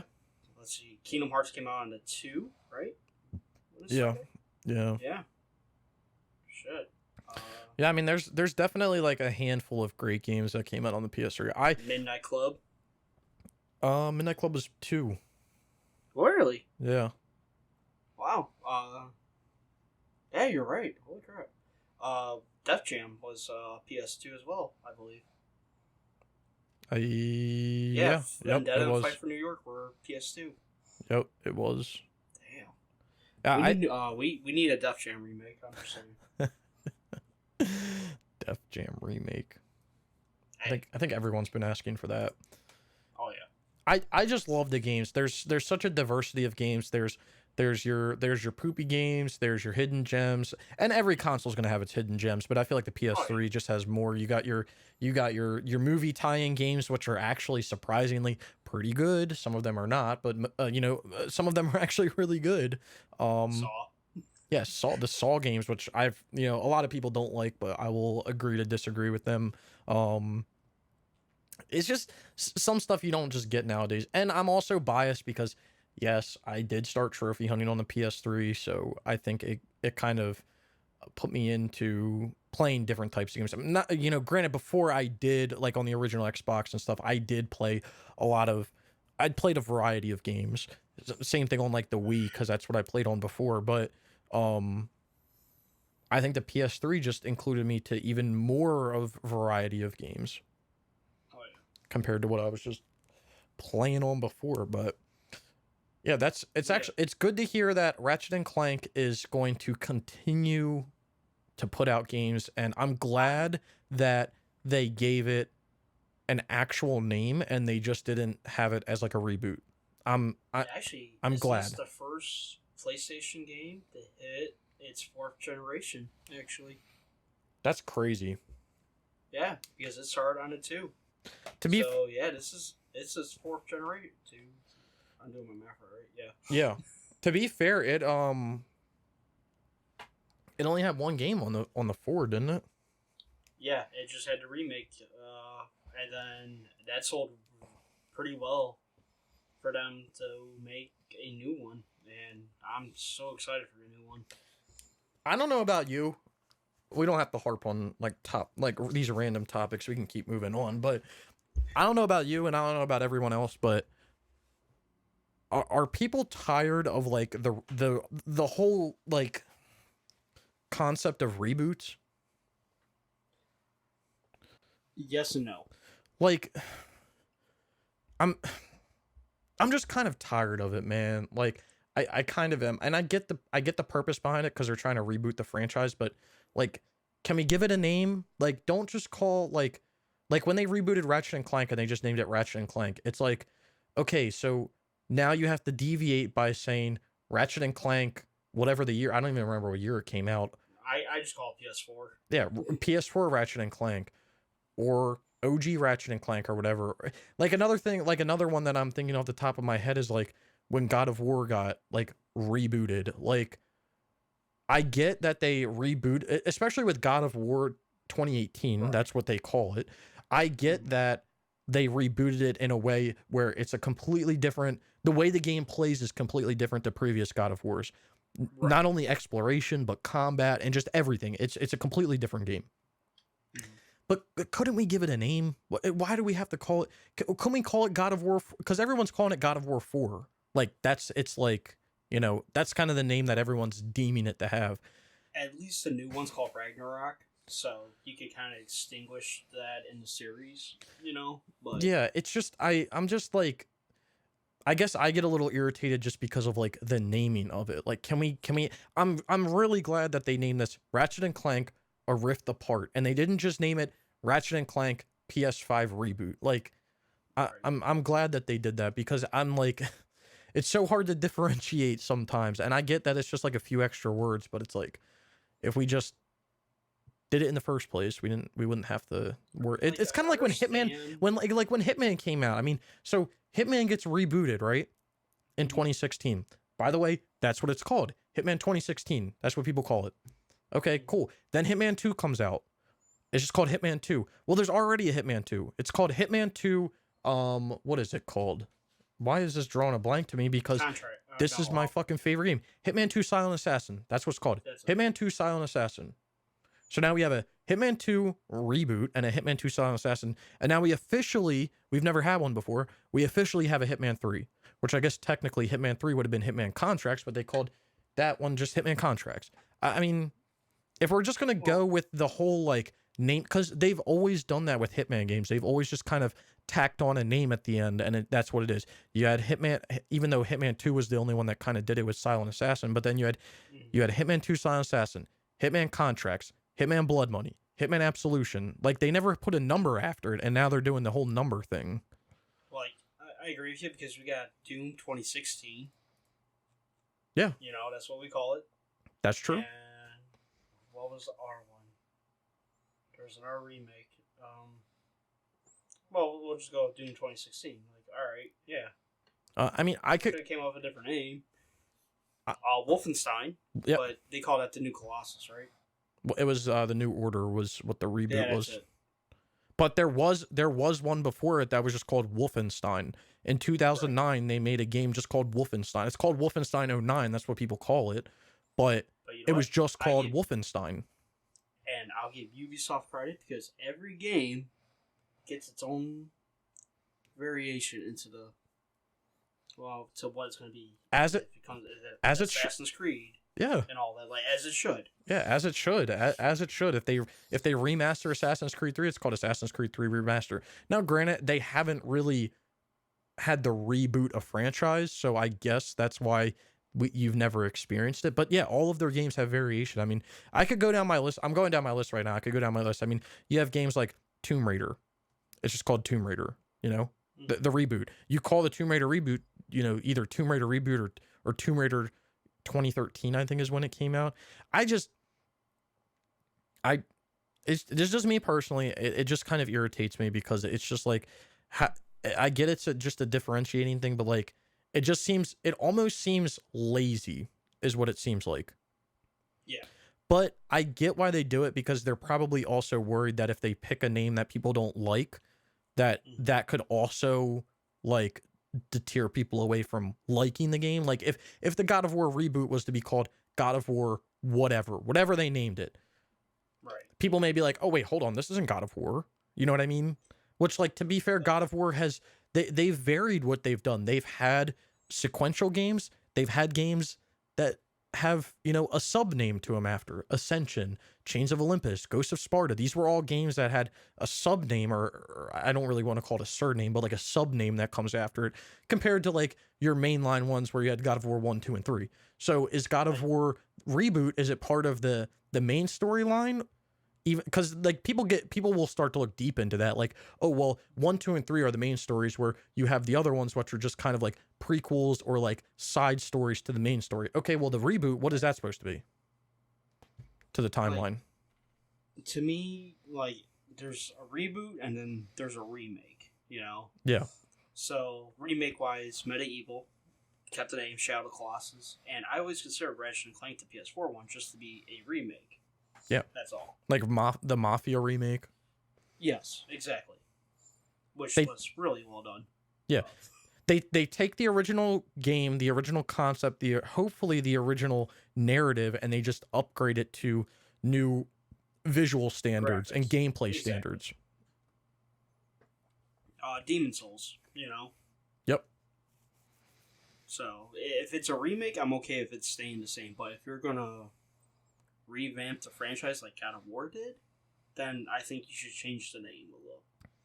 Yeah, or add a sub name or like something. I mean, I'm always for like, and it does irritate. This is another thing that irritates me, but again, just me personally. Like when Mafia came out and they called it Mafia Definitive Edition, I don't think they should have just named it Mafia or Mafia, remake, because it is, or Mafia remake. Right. I think when you do Mafia Definitive Edition, or when you call anything a definitive edition, when you think of the definitive edition, it's the best of the best of the best. It's the best way to experience the game.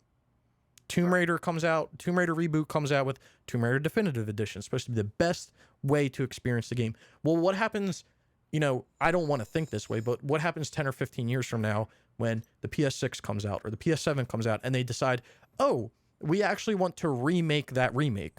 Well, is that then still the definitive edition? I guess it's just a name, right? But like, I hate the tacked on Mafia Definitive Edition. Just call it Mafia. They're like that. That's one where I think if you're just remaking the game, just use the same name. You don't have to put remaster after it.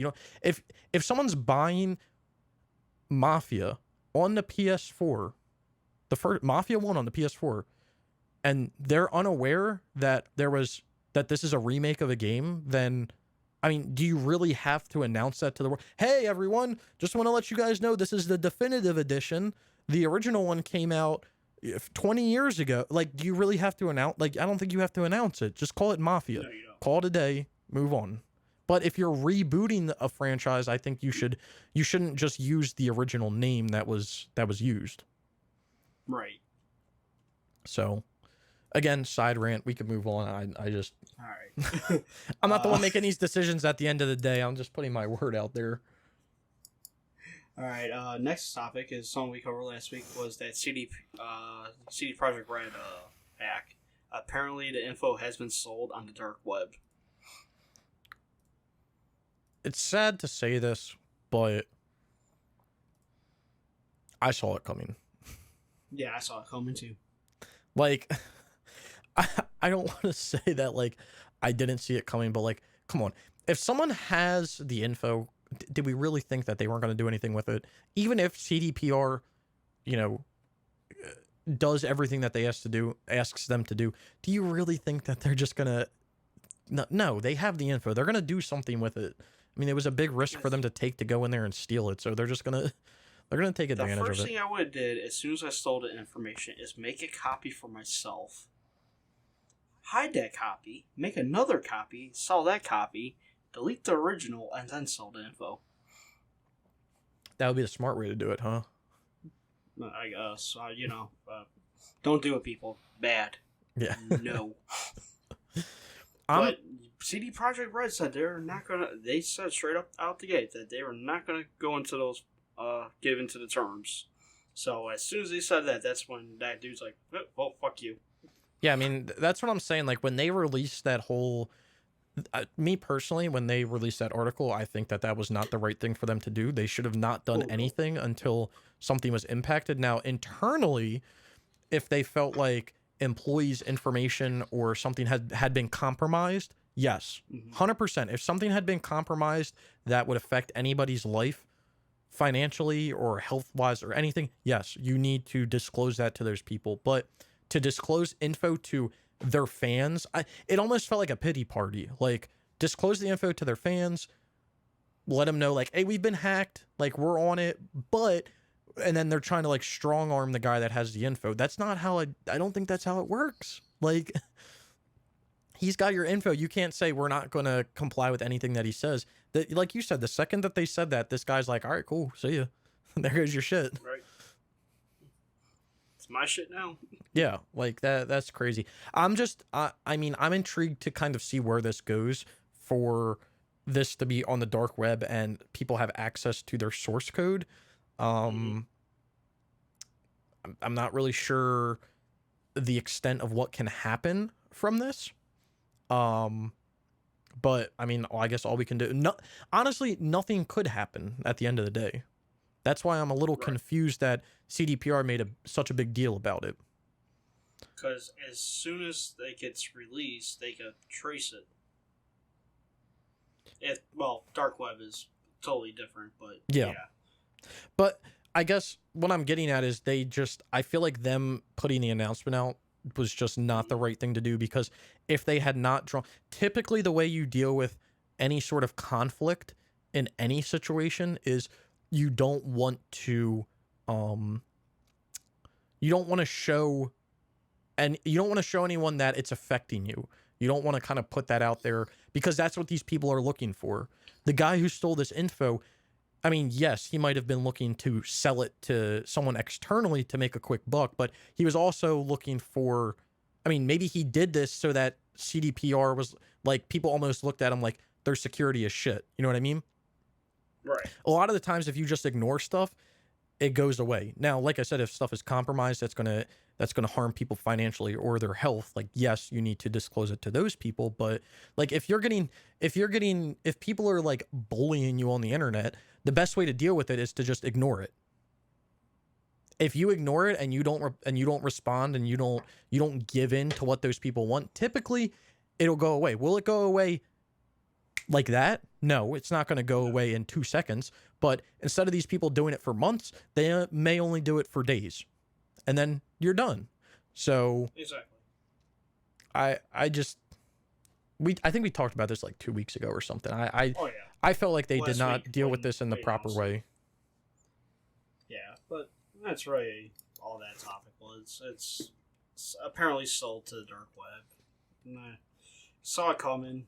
Nothing, no way can do now. That thing's on the dark web. You're kind of fucked. Yeah. It'll just be interesting. I mean, Waves may have a little more info on it since he's kind of well versed in this situation, but exactly what the implications of someone having their source code would be. Oh, well, only time will tell, I guess, with that one. That's true. That is true. All right. Our next topic. Three more. I said PS4 games, which isn't technically right. Three more last gen games are getting the next gen upgrade. Metro Exodus, which was shocking. I was not expecting this game actually to get the next gen. Crash Bandicoot 4, which your saves will transfer over from the 4 to the 5. Okay. And Marvel's Avengers, is come when you update, you get a new character, which will be Hawkeye, for the game to play in. That's pretty nice. Yeah, so they're going to be adding a new character for you to play as. Well, do you know if these are? I'm assuming these are free upgrades. I believe they are.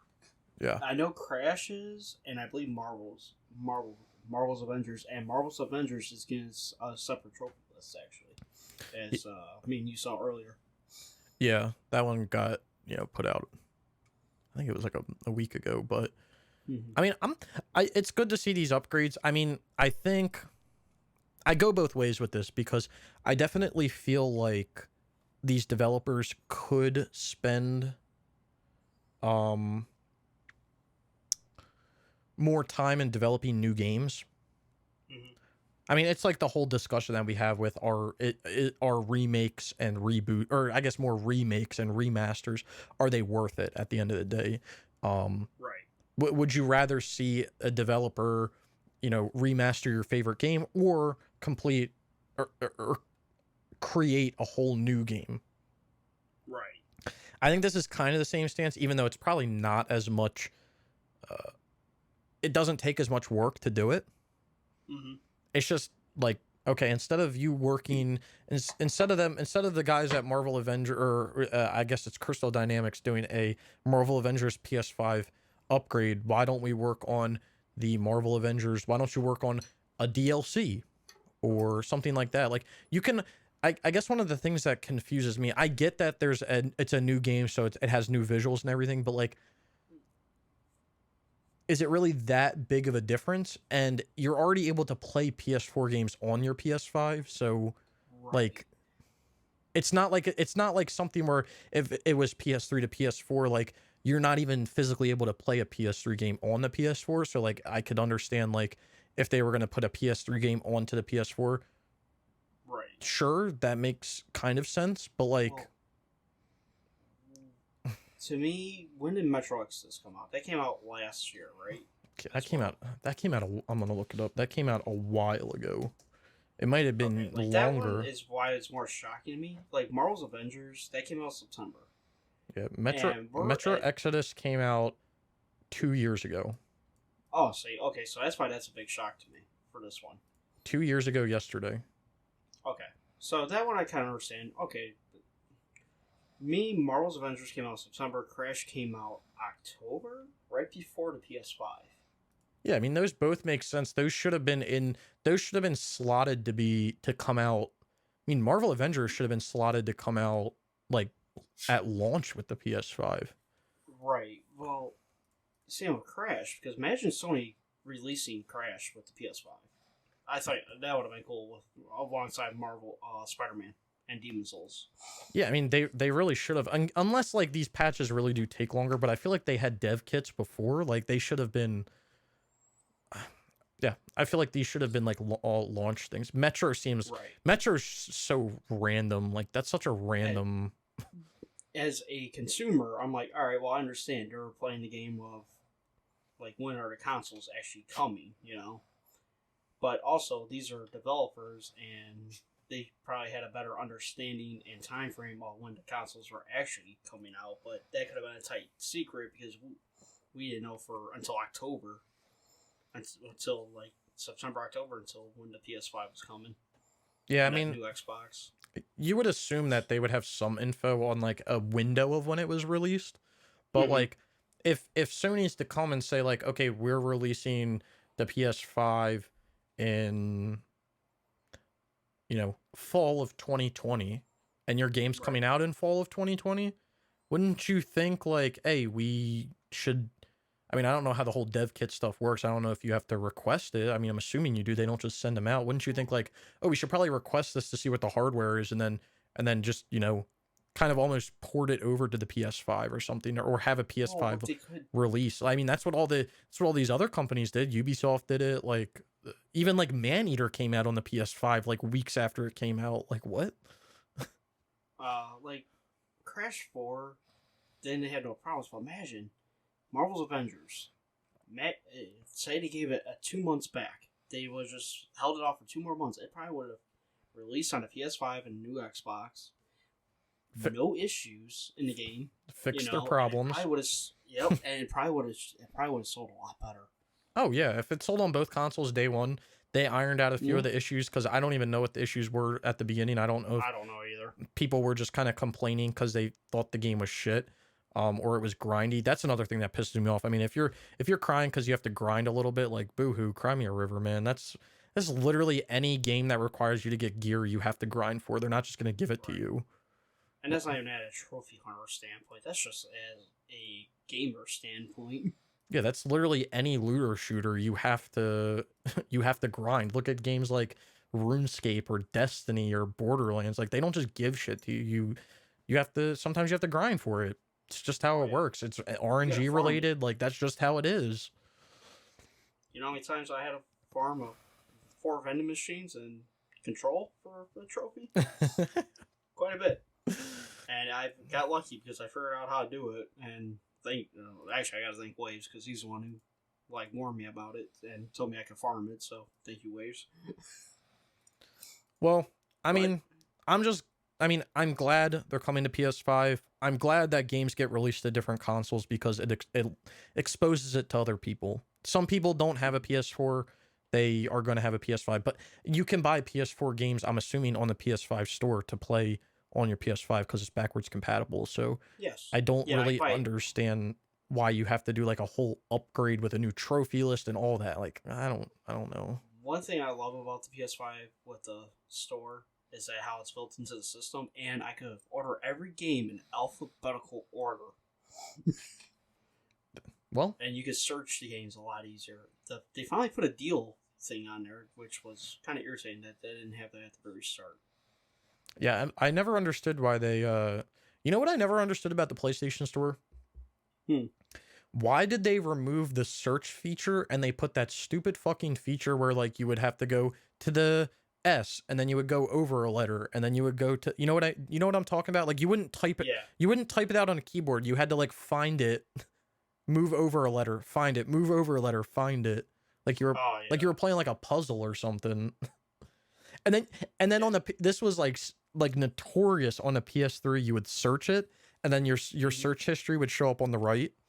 And the game wouldn't even show up over there, or it would be like 20 slots down all the way at the bottom. You're like, why are there like 50 movies related to this game, or like 2-second videos, and then the game is like all the way on the bottom? Like, what is happening right now?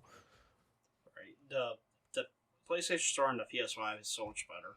Like, it's easy to find what you want. The only thing that's kind of annoying when you like add something to your cart, it wants to take you to checkout right away. So you got to back out from the checkout to add more games, so you don't have to do more than one transaction. Yeah, I mean that's not awful. They should have like an option to like continue shopping. That would be smart. Right. But I mean, yeah, those 3 games I actually own all 3, so that's kind of cool. Well, we come to the PS5. I think Marvel's and Crash are both in March. I think Metro's in March as well.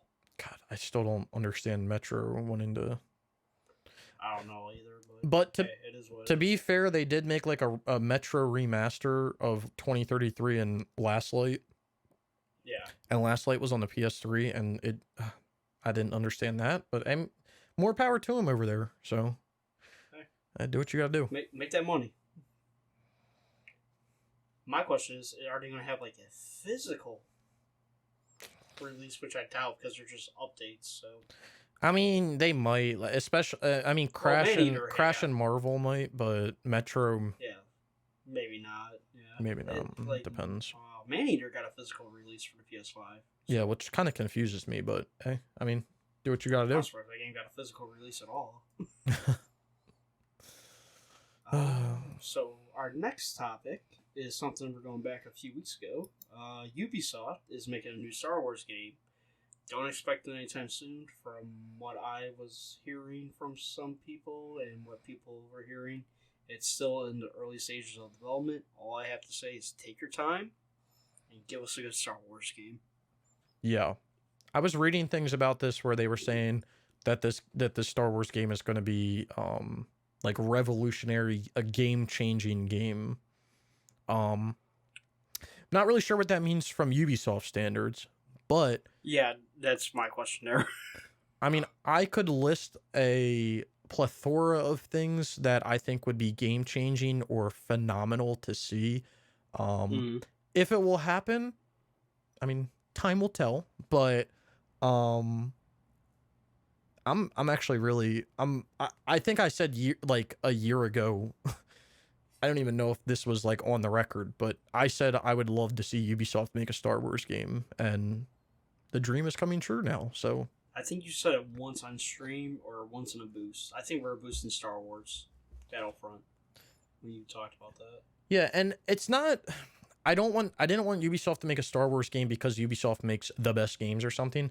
The thing that I admire about Ubisoft the most, and this is the main reason why I like Assassin's Creed and the Assassin's Creed franchises, because they have very immersive environments and maps, and they make you feel like you're actually there. Other than Odyssey, they make you feel like you're Fuck in the Odyssey. location that you're visiting. I love fucking Origins. I felt like I was in Egypt the whole time. Yeah, it's phenomenal. Like, you feel like you're there, and you feel when you're out in the desert, you feel fucking hopeless. You feel stranded. Like, that's how you feel when you're in the towns. You get It's fucking bustling. heat stroke in Origins. Yeah, You start seeing crap. that's true. That's true. Like, it's phenomenal. And the reason I leave Odyssey out, I hate on Odyssey for so many things, and this is just, you know, It deserves it. minor sliver of it, but when you go to some major cities in the game, the biggest cities, the most bustling cities in the game, it's barren. There's no noise. Like, you feel like you're the only one in the city. Why? My biggest gripe is when you're traveling by boat and doesn't, yeah, and you're traveling forever in boats, it seems like. Mm-hmm. But it's like nobody gets like seasick, or it's not like the heat of the sea has finally gotten to somebody. I would enjoy it once in a while. If one of your crew members would go insane and jump off the boat. I think that would have been great. Or just hearing, like, every once in a while, like, hold on 1 second, and then they run over to the side and vomit or something. Like, just like, Right. it's like little things like that make it feel immersive. And it's crazy because so many people hate on AC3 for this reason, but I think that they nailed it. So many people hate on AC3 because they're like, oh, when I'm exploring the frontier, there's nobody out there. It feels so barren. Yeah, the frontier. It's the frontier. That's the whole fucking point of it, you idiot. That's like saying, wait, I'm exploring the desert in Origins and there's nobody out here? Yes, it's the fucking desert. Like, yes, there's not going to be anybody out here. In 3, there's no one in the frontier except, guess what? Animals, and every once in a while you'll see a platoon of people roll through. That's what you get. And that's how I think it would be at the time. That's very realistic. Or when you go to the towns and people are like, there's not a lot of people. Dude, you're talking literally the 1700s. There wasn't a lot of people in the colonies during that time. You weren't going to Boston and it was, arm to arm through the whole city like it was in Unity. Yeah, you're not going to a Red Sox game. Yeah. Come on. Like, it's so many people hate on that game for that because they're like, it feels like no one's here. That's because no one was there in that time. Like what? I loved it. I got lost in the desert. He starts seeing shit, and there's scorpions falling from the sky. Yeah, that shit was hilarious. That shit. All right.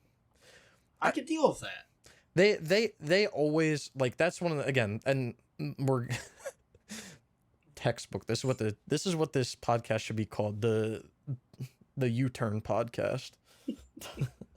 The from left field podcast. No, I mean, getting back to my original point on why I wanted Ubisoft to make a Star Wars game, their environments that they make are very immersive, and they do their research when it comes to the games that they make. They do a lot of research. Now, granted, they do skip corners in some areas. They do add very repetitive gameplay at some points, but they do the research. They do everything that they need to do when it comes to the environment. Like, my biggest thing, I love Ubisoft for this, and it's one of my favorite stories about Ubisoft, is when Notre Dame burnt down, and they're like, we want to rebuild part of the church, but we don't have the schematics.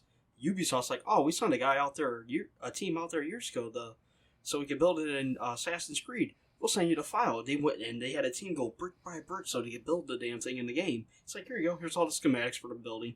There you go. Yeah, because that was in Unity, and they literally did the game like 1-to-1 scale. Yeah. Like I hate on Ubisoft all you want to for their repetitive gameplay. You cannot hate on them for not having immersive areas. Like, okay, perfect example. Off from Assassin's Creed. Have you ever played Far Cry Primal? Yes. They created their own language in Far Cry Primal. That is true. They created their own language. I mean, yes, that could be easier said than done, but they had people do research to figure out what it would sound like, what a language would be. Like, they do their research when it comes to environments and making you feel immersed in the game. They do their research. And to be fair, if Star Wars had if this game has a very good environment and you feel immersed, but the gameplay is repetitive, guess what? I've dealt with it before. Except the environments weren't fucking immersive. It's called Star Wars: The Force Unleashed 2. Mm-hmm. So it's not like we haven't played a Star Wars game that's boring when it comes to gameplay and boring when it comes to environment, because Star Wars Force Unleashed 2, 90% of the time, you're playing the game on Camino, in the rain, and 100% of the time, you're doing the same fucking thing over and over again.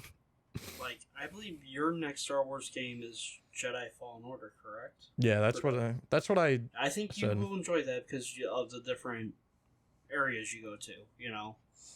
Yeah. So it is a little bit more diverse, so I think you would like that more.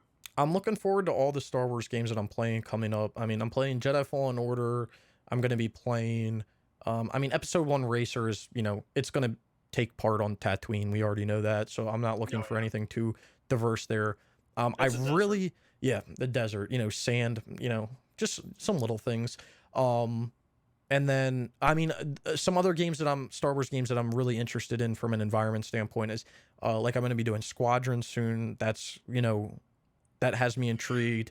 I want to do Bounty Hunter at some point. I want to see kind of how diverse they get with environments with that game. Because I feel like they have a lot of opportunity to get diverse with Bounty Hunter. So, and the other thing with this Ubisoft Star Wars game is, what are we going to get from it? Are we going to get a game where you play as are you going to be able to pick the character you play as? Are you going to be able to play as a Jedi? Are you going to be able to play as a bounty hunter, a Mandalorian? Are you going to be able to play as any other race? A Rodian? Are you going to be able to play as a Twi'lek? Are you going to be like, can I play as anything? Can I use any weapon, or am I going to be tied to only using lightsabers, only using blast? Like, and again, they're in early stages of the development, so we don't know this. Can I play as Jar Jar and get a trophy saying, "Are you stupid"? I swear, I want that as a trophy. You pick Jar Jar. Are you serious? That would be hilarious. And be like a question mark, and that'd be great. I want a Star Wars game where it's light and dark side. You get the choices, and you can pick Jar Jar's race, and you go to the dark side, and the trophy's called Darth Jar Jar. Yes, the meme will finally come true. I would love that. Yeah, but I'm intrigued, and I think we talked about this a lot when it came to the Star Wars name as a whole just being open to everyone and being released from EA. Even though I love lightsabers and lightsaber combats and Jedi and force powers, I think I have the same amount of love for if they were to do a game related around someone who wasn't force sensitive. Again, like, because the show, I mean, but it could be anyone, like a Mandalorian or someone who's just extremely good with normal hand-to-hand combat and blasters. And I think that could be just as much fun as playing as a Jedi or Sith or whatever. And who knows, you might even get the dark saber. Who knows? Yeah, that's true too. I would love to see a game that also is like, I feel like every Star Wars game that comes out is so focused on like the light side, even though a lot of these games have like optional dark side ending. It doesn't feel like a true. I want a Star Wars game to actually make me feel like I'm on the fucking dark side. Well, that's why I liked Force Unleashed when it first came out. Like, when you first start playing, like, holy shit, I'm actually fucking killing Jedi. Yeah, that's true. And to be fair, in Jedi Academy, you do get the choice to pick light and dark, but it's not till very late in the game, and your dark side choice is very... You don't actually feel like you're on the dark side. Like, it feels so, like... it feels forced. No pun intended. It feels forced that you kind of pick like a dark side ending. I would just love to see a game where like you're a pure Sith. Like, I would just love to see a game like that. You don't get a choice. You are a Sith. I want to see Anakin's eyes in my character from the very beginning as they grow, as he loses his humanity. Yeah, that kind of thing.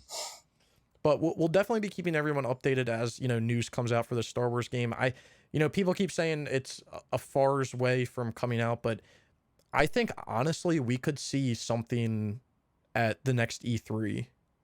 This year's E3 or the following E3? I feel like we could see something possibly teased this year, like maybe like a short, like something like EA did for their one that Amy Hennig was working on. Just kind of like what Bethesda did with Indiana Jones, something like that. Yeah, exactly. Just to show like we have something, we're working on something. Maybe give a little bit more than the Indiana Jones one to kind of give people like something to chew on. Because me as someone, if I was developing or publishing a game, I would definitely I would do the Cyberpunk 2077 bullshit and just keep giving people little bits to chew on and chew on and chew on and build the hype up for it. Because I feel like the more you give people to chew on, the more hype gets built up around it, rather than just having one trailer and one gameplay trailer and calling it a day, So right, if they were to do like a little something this E3 and then next E3 do, if they're able to, if they're that far into development, be able to show a little gameplay of it and then release it the fall or the spring after, I think that would be an ideal timeline. I think so. You would be looking at 2 years from now, I would think, a game. So, and isn't E3 usually in June? Yeah. Yeah. So, yeah. It's I think the week of June. Let's see. Ratchet Clank comes out June 11th. That's a Friday. So June 13th, I believe, is the week of E3. Yeah. So I definitely. I hope we see something. I don't want to say I definitely think, but I really hope we see just a little chunk of something. A little nibble of something, and then maybe get some news throughout the year, some gameplay the next E3, and then hopefully releasing a few months after. All right. On to this next topic, and I was talking to you about this one yesterday, Snickle. Yep. And I came to find out, I did some research on it today, and I forgot to tell you, it's actually a fake. Dang! So we can't even talk about it, so I don't even want to. Okay. In case anyone was wondering, because I don't want to leave a cliffhanger, there was a report that the original God of War games were going to get remade for the PS5. It's like a definitive edition, kind of like what they did for the Uncharted Nathan Drake collection. Yep. Some guy, he did very well with this, because I watched the video and I thought it was real. He has the PlayStation logo like in that top left, like how Sony does their shit. Mm-hmm. He had the PlayStation 5 like intro. And then he even had the channel name PlayStation. Damn. So I don't know how the hell he did it. So he fooled a lot of people, and he did it very good. And what he did, he used Ascension, the intro for Ascension. So not a lot of like newer people knew what Ascension was, and that's why I was saying, I'm like, all right, well, we got Ascension on here. So I just thought they were just gonna put all of the God of Wars into one, like Ghost of Sparta, Chains of all like the Olympus. Vita ones. Yeah, but come to find out, it's fake. Dang, that's a That shame. sucks. I know. I thought that was what they're gonna do to hold us off to Ragnarok. I was gonna say like it would be a smart idea for them to do that though. I mean, they've already remastered, God of War 3, but I feel like doing like a Nate, like you said, like a Nathan Drake remaster of all of them, just literally Hmm.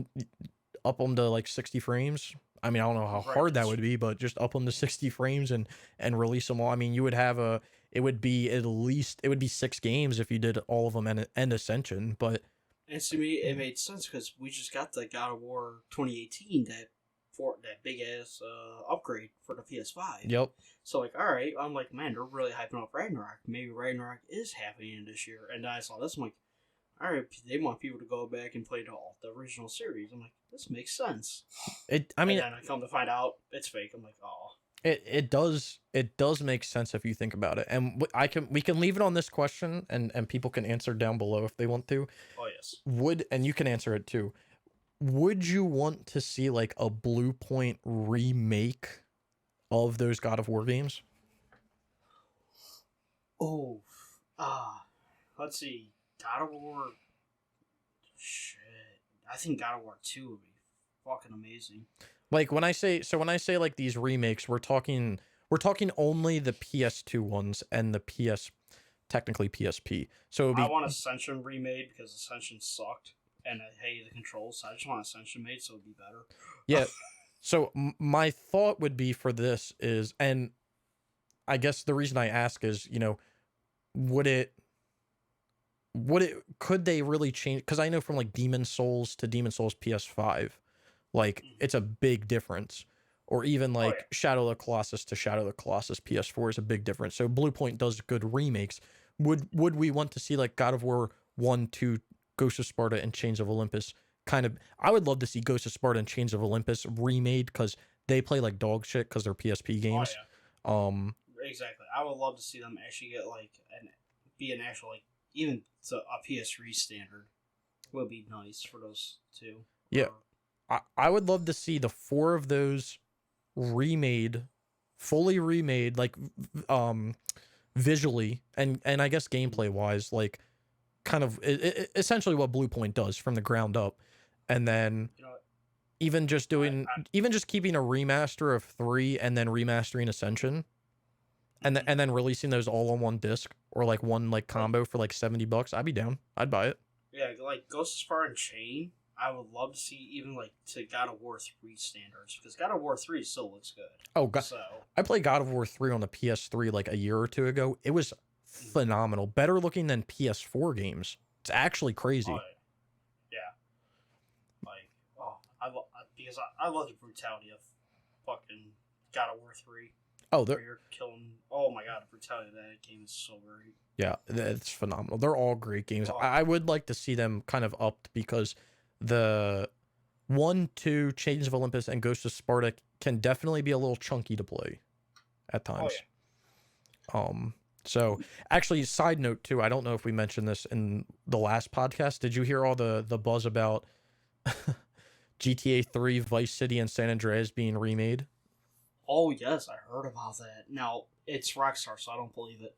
Yeah, I don't believe it either because they said that they were going to do PS2 to PS4s of GTA Vice City stories, Liberty City stories, Max Payne 2, and Midnight Club 3, which I was looking forward to all 4 of those games, and that never Oh happened. yeah. So honestly, I can't any sort of remake from Rockstar, I can't believe anymore.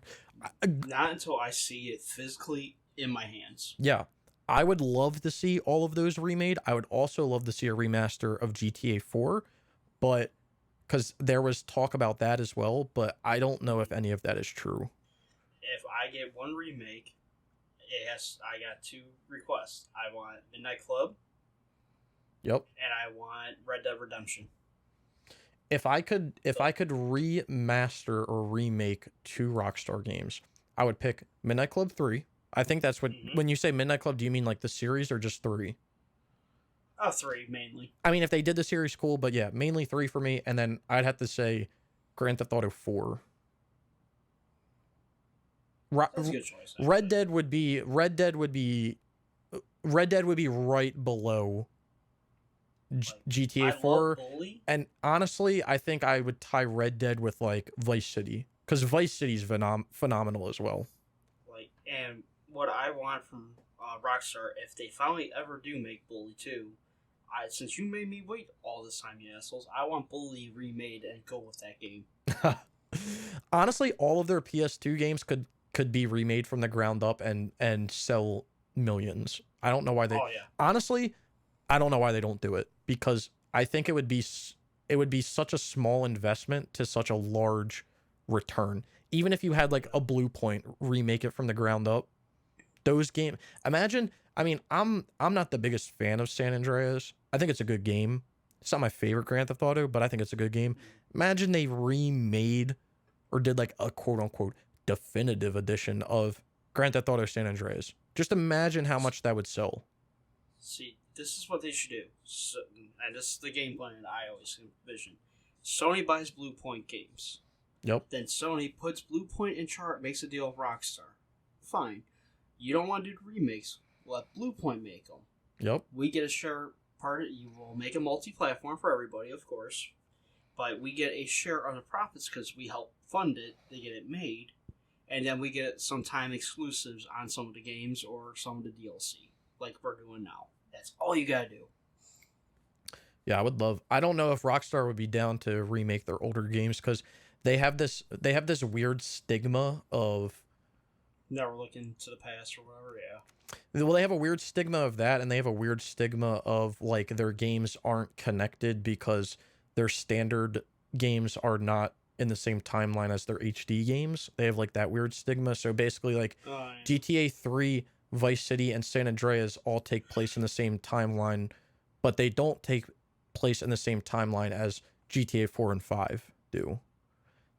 So they, Which is weird. yeah, they have like this weird thing, but like, I don't think anyone knows that, and I don't think anyone cares about that. So what the fuck does it matter anyway? So, like, I would just, again, you don't have to make them up to like some new standard. Like, just doing some sort of, you know, definitive.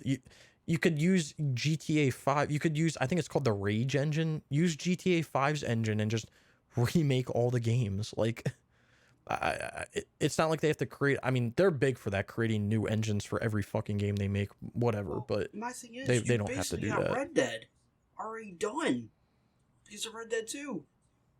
That's, You already have the map done. yeah, Except Mexico. yeah. You have half of the map, well, more than half, because I guess it's about half. You have Mexico's half the map. not that big. You have half of the map done. You have John Marston already modeled. Mm-hmm. I mean, you already have his. Yeah. You have whatever his wife. You already have her. Like, you already have people modeled. Like, Right. You gotta age Dutch a little bit, you know, but yeah, I don't know. Rockstar used to be one of my favorite developers when it came to games, because same. they gave people what they wanted. They gave people everything they wanted. They made phenomenal games. And recently, really in the past like 3 or 4 years, they've really like irritated me. In 3 to 4 years, they put out one game. Yeah, and that's why it's irritating. And I guess it's irritating from the fact of like they have so much potential to do. The big thing going on right now is remasters. Everyone's doing remasters. Everyone's doing remakes, you know, and they're selling, you know, good for what people are putting into them. So Right. just do that with your games. You're not releasing games anyway, so what does it matter? Like, and they're so even give money us hungry now because of DLC. their shark cards and all that. It's They will still make the money off the shark cards. That's the sad part. no, yeah, they'll still make it. They've really like they have so much opportunity to make games and make remasters and everything, and they've just, Like, I feel like they've fumbled they were it. so lazy. We couldn't even get DLC for Red Dead 2. We couldn't even get single player DLC for GTA 5. See, so, you know, I'm done. You know, until Rockstar changes their tune, they'll continue to piss me off. And this is the other thing, is Rockstar is all about Grand Theft Auto and Red Dead. Yeah. That's all they care about. Oh, we had a series called Max Payne before. What the fuck is a Max Payne? We don't care about that. Imagine they made a Max Payne reboot and they named it something else, because we were talking about that before. Wow. Imagine they We're reboot gonna Max make Payne. Bully 2. Holy shit. Imagine they reboot Midnight Club. They wouldn't even have to reboot. I don't understand the whole point of a reboot. Just put a new game out. I mean, Yeah.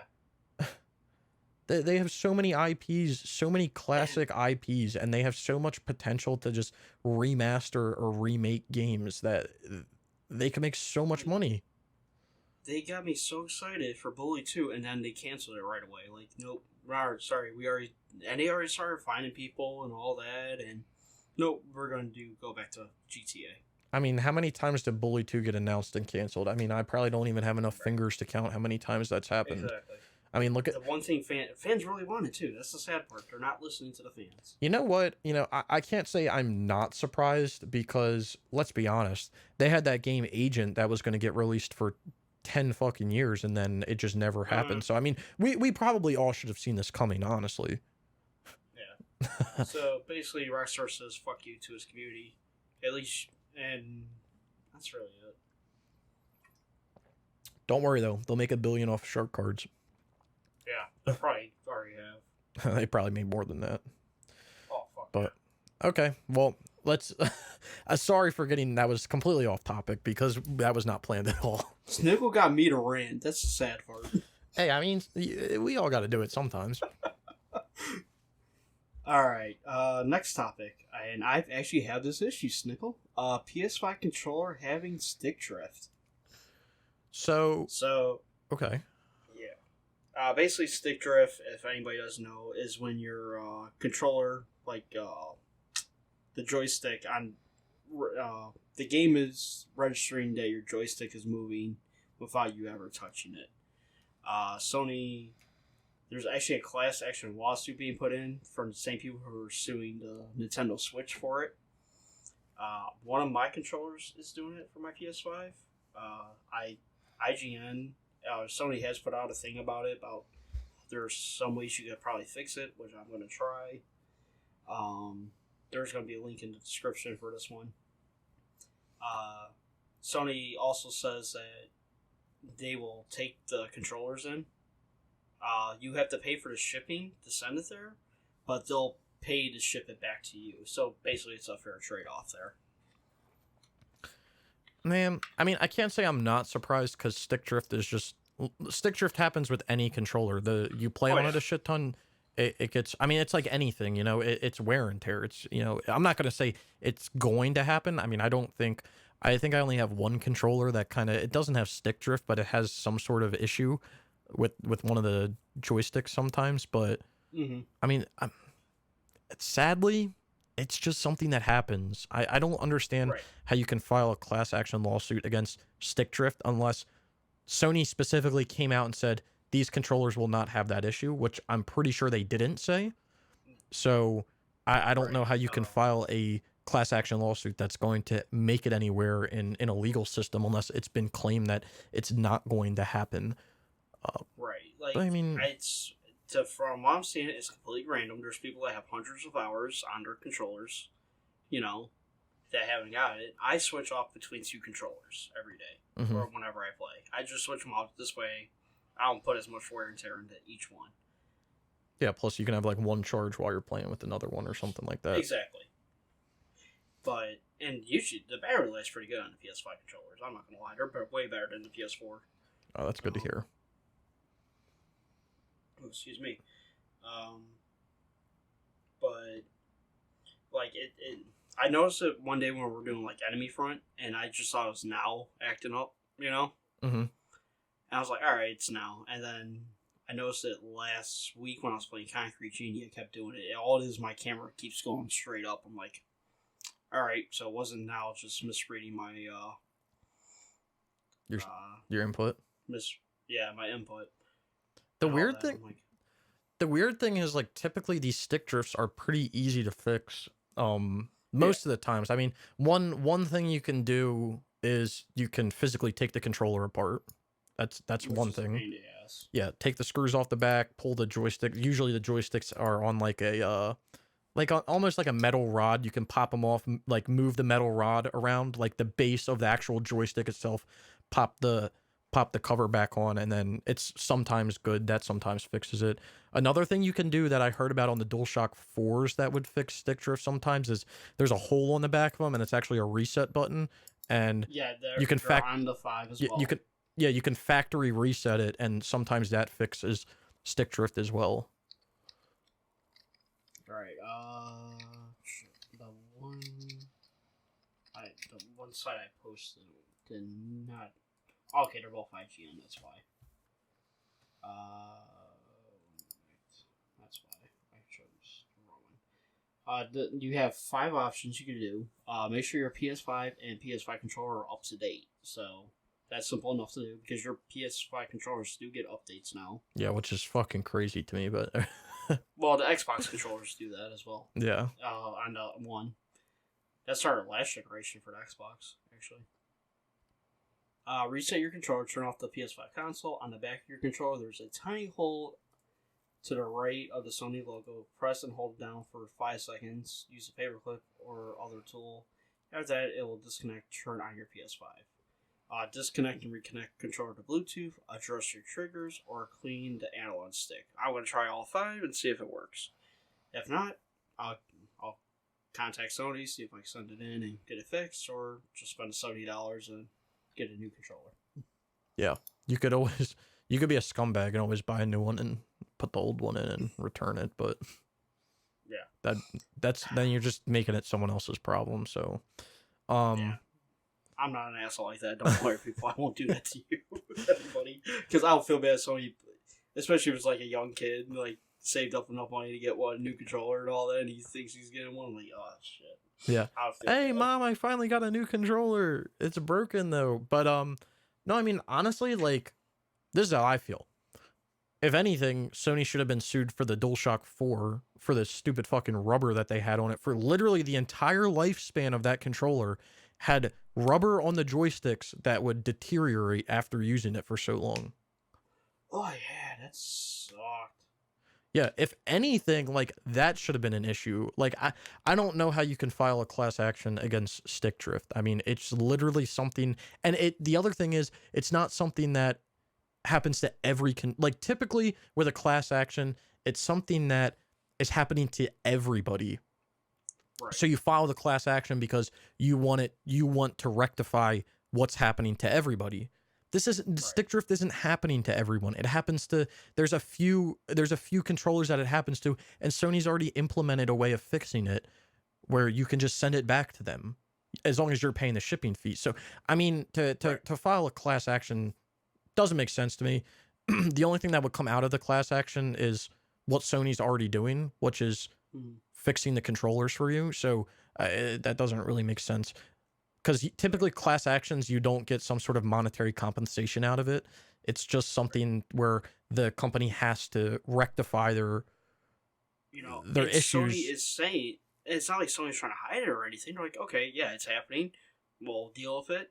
Thank you for letting us know. They'll probably look into it. It's probably a bad shipment of something they got in. That's all. Yeah, I'm just reading. It's bad shipment. I work on machines. I get bad material every so often. There's nothing I can do about it. So I'm reading through the IGN article here. So this is what it says. I'm reading through what let me go. So it says this. The complaint describes the PS5 DualSense controller as defective, as it contains a defect that results in characters or gameplay moving on the screen without user command or manual operation of the joystick, known popularly as controller drift, aka stick drift. Further, the complaint alleges that Sony has at all relevant times been aware of the problems with drift through online consumer complaints made by consumers directly to it, and through its pre-release testing. Of course, stick drift is a thing. You can ask anybody that makes any sort of controllers. You can pay $300 for one of those, whatever they're fucking called, controllers. Guess what? They probably have stick drift too. Like, it's just something, it's wear and tear. It happens. Should it be happening this early? I mean, maybe not. I'm not sure. But I got a $200 Astro fucking PS4 controller on my shelf. Yeah, that thing's gonna get fucking stick drift one day, and I know it. Yeah, so what are we gonna? Okay, let's class action. Come on. And so it continues to say the suit also alleges that Sony's options for controller repair are too limited. When consumers experience the drift defect, the options for repair are slim. Reportedly, Sony PlayStation's detected portal for issues with PS5 hardware, including the DualSense controller, is experiencing a backlog and redirecting consumers to contact a customer service agent via the contact page for PlayStation support. Okay. Customers are experiencing long wait times and having to deal with a maze of pre-recorded phone prompts before finally speaking with an agent concerning repairs for DualSense controller drift. There's more to this. I'm going to continue reading, but one thing I want to say is, at least you fucking have a PS5. Right. I'll just leave it at that. At least you fucking have a PS5. Okay. The suit seeks a jury trial and monetary relief for damages suffered,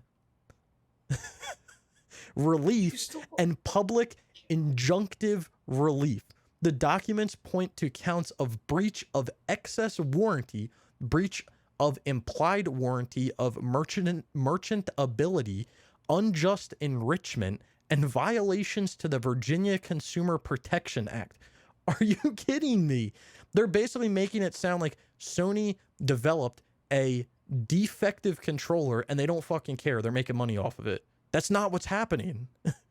They have a system in place for you to fix it. It is a bad batch of controllers. Yes, they're making controllers by the fucking thousands. Hey, guess what? You can go to any store and buy another controller. It's not like they're not in demand or not in supply. And like I said again, I'll keep saying it, at least you have a PS5. All right. I'll leave it there. All right, let's put in this let's put in this perspective, I should say. Snickle, you've had a PS4 since day one, almost, right? Almost, or close to around the first year of it. I got my PS4 in January or February of 2014, so it would have been like 4 months after launch. Okay, I got mine about 6 months after it came out. How many PS4 controllers have you gone through? I currently own maybe like 6, but none of them are broken.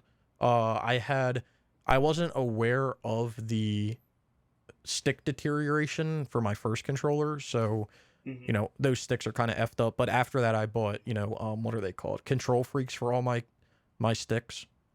There you go. Yeah. So I mean, I don't have that issue, and I only have one controller that's somewhat defective.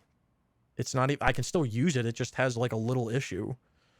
Let's see. Since my time of mine, I've had right now I got about 6 PS4 controllers in my room. 2 from Controller Chaos, which were custom made.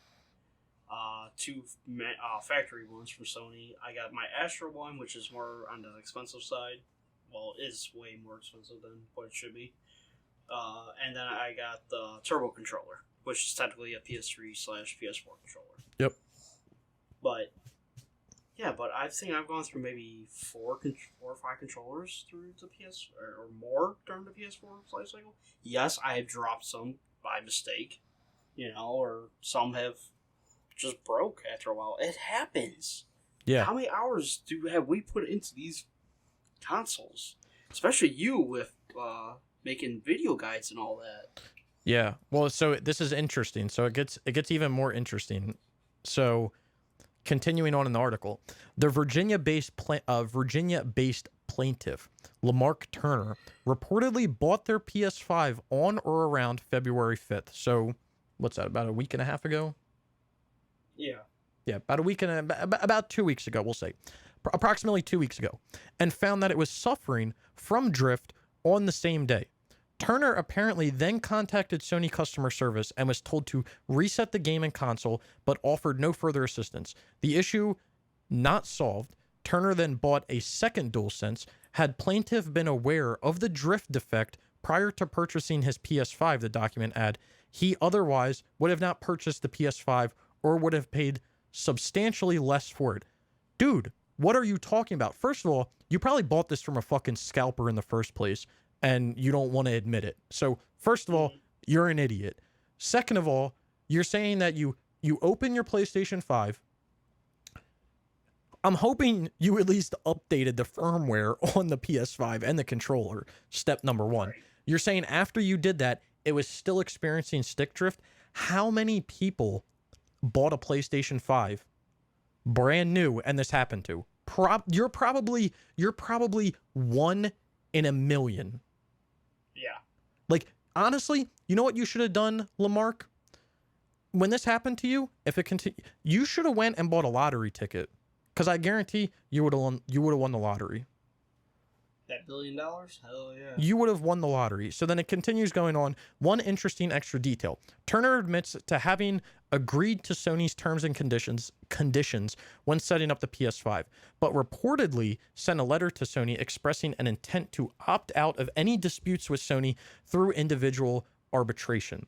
A separate CSK&D class action lawsuit against Nintendo regarding controller drift was recently compelled to arbitration before reaching the courts. It may be that the similar move isn't possible in the case, making it more likely to reach the requested jury trial. Aside from Turner's report, the documents show a number of examples of social media comments regarding PS5 drift, with players complaining of drift out of the box. With players complaining of drift out of the box or within days of use. CSK&D points to report of drift on the PS4's DualShock 4 controllers too, given that the sticks inside both controller models are similar. CSK&D adds that it's evidence of Sony's prior knowledge of the problem. Again, we'll go back to what we were saying before. How many PS4 controllers have we owned? 0 issues. Mm-hmm. Wow, you have a controller, 1 in a fucking million. I'm going to be honest with you. This happens with everything. You can't file a class action because you're the literal minority of some. I mean, this is ridiculous. Like, this is happening to 1 in a million. I mean, I'm using vague terms here because it could be more, it could be less. But you're such a minority that it doesn't matter. Like, it literally doesn't matter. Your controller has stick drift. Wow. So you're telling me, if you had known before, this is what Lamarck is saying. If he had known before that he was going to open his PS5 and his controller was going to have stick drift and it was going to affect his gaming that much, so much, he can't get a positive KD in Warzone with this stick drift. He wouldn't have bought his PS5. Are you fucking kidding me? You know what's funny? That's got to be the funniest shit I've heard. To me, I just see him like DSP. DSP takes his PS5 out of the box. He lifts up and he's like, oh, the new DualSense, and it fucking falls and hits the PlayStation. He cracks this PlayStation already. And then he complains about how the remote doesn't work that well. Well, yeah, you dumbass, you dropped the remote. Yeah. I bet you dropped the remote and you are not admitting that you dropped that remote. Probably. Funniest DSP story is when he did that FF13 box opening and he never opened the game. Fucking phenomenal. Man is just a living meme. Phenomenal. But I mean, yeah, there definitely could have been something that happened. But even truly, if you open the box up and the controller didn't work and you were experiencing stick drift, first of all, I know damn well if you knew that before, you still would have bought the PS5. So shut the fuck up about that lie. So or you would have paid substantially less for it. You already bought you probably bought it from a scalper anyway, so I don't want to hear this. I would have paid you probably paid $800 for this shit, so I don't want to hear it. Or you bought the digital version and you got it for like $600 cuz, you know, someone with a low IQ would probably buy a digital version, but, you know, I'm just putting that out there. Let's see. The suit calls for relief in the form of an order to stop Sony's unlawful, deceptive, fraudulent, and unfair business practices. Man, those are slanderous words with a fucking $1 billion company. Sub of a recall or free replacement program for DualSense controllers. You could send them in. Yes, you have to pay for the shipping, but they're paying for the shipping back. It is free, technically, then. Yeah, so they're saying they want a recall or replacement program for DualSense controllers. Compensatory can I speak? Compensatory? Oh, well, I can't fucking say it either. Like, okay, this is the thing, right? Like I said before. They want money for damages. First of all, yeah, they're trying to get money out of it, which that's not going to happen. Okay, Sony's not going to compensate you any sort of financial. They're going to give you a new controller. That's going to be your compensation. They're going to say, give me the one that's broken. We'll send you a new one. They're already doing it anyway. You just have to pay for the shipping. Wow, cool. You have to pay $5. Fucking cool, dude. You don't have $5. You just spent $800 on your console because you bought it from the kid down the street. Come on now. But anyway, the point that I'm trying to get at with the whole thing is you are such a small percentage of all of these controllers. So, and they're trying to say, no, we're not. There's so many people. It's not. It's not happening to. I know so many people that have bought a PlayStation 5. This is literally the first time I've heard about stick drift. The first time. Yeah. So, I don't know what I don't know what you're talking about with stick drift. And like, before you even put the lawsuit in, did you do everything that Sony told you to do to fix it? Because I guarantee you didn't. Right. You probably dropped it, said, oh, there's stick drift. Now you're filing a lawsuit because, you know, apparently this is, what did they say? This is unlawful, not sure how, deceptive, again, not sure how. It's not like they put on the box, this controller will never get stick drift or have ever said that in their life. Fraudulent, again, not sure how because they've never claimed that you won't get stick drift. Granted, you're getting it out of the box apparently with stick drift, but they've never said that you would never have that happen. And unfair business practices, maybe unfair business practices to the scalper that you bought it from, but not from Sony. So I hope this lawsuit gets turned down and then Sony just turns around and reverses the fucking lawsuit for I hope this gets shut down, and I hope that they sue Lamarck here for slander. Yep. Because those are very slanderous words right there. Unlawful, deceptive, fraudulent, and unfair to a fucking company. That is so huge in slander. And again, it's not like we're talking about everybody that's unboxing a PlayStation 5 this is happening to. I mean, right. There's a difference between this and like the Ford Pinto, right? So you know about the Ford Pinto, right? Yeah. So people that don't know about the Ford Pinto, what happened is when Ford designed the Pinto, they put the gas tank in the back, and they removed a reinforcement bar or something that was supposed to go around the gas tank. So when a car got rear-ended, if it had that reinforcement bar, it would have been okay, but they removed it. So actually when cars got rear-ended, some of them would catch on fire or explode. And it caused issues, like people were dying. And Ford's response to the whole thing was, well, it will actually cost, we've done calculations here. We've done some calculations. It'll actually cost us less money to just pay out these people that are suing us than it would to completely redesign this. So we're just going to leave it and pay those people. That would be acceptable for a class action lawsuit because it's happening to every single car that they're producing. So a class action would go out against them to pay out the people that it's affected and to also fix the design. A class action is supposed to be a kind of all-inclusive suit. That's the whole point of it. It's not supposed to be something that's happening just to you or just to a handful of people. But interesting. And like I said, when I noticed my controller doing it, I thought it was now. Not just misleading my inputs. Okay, no big deal.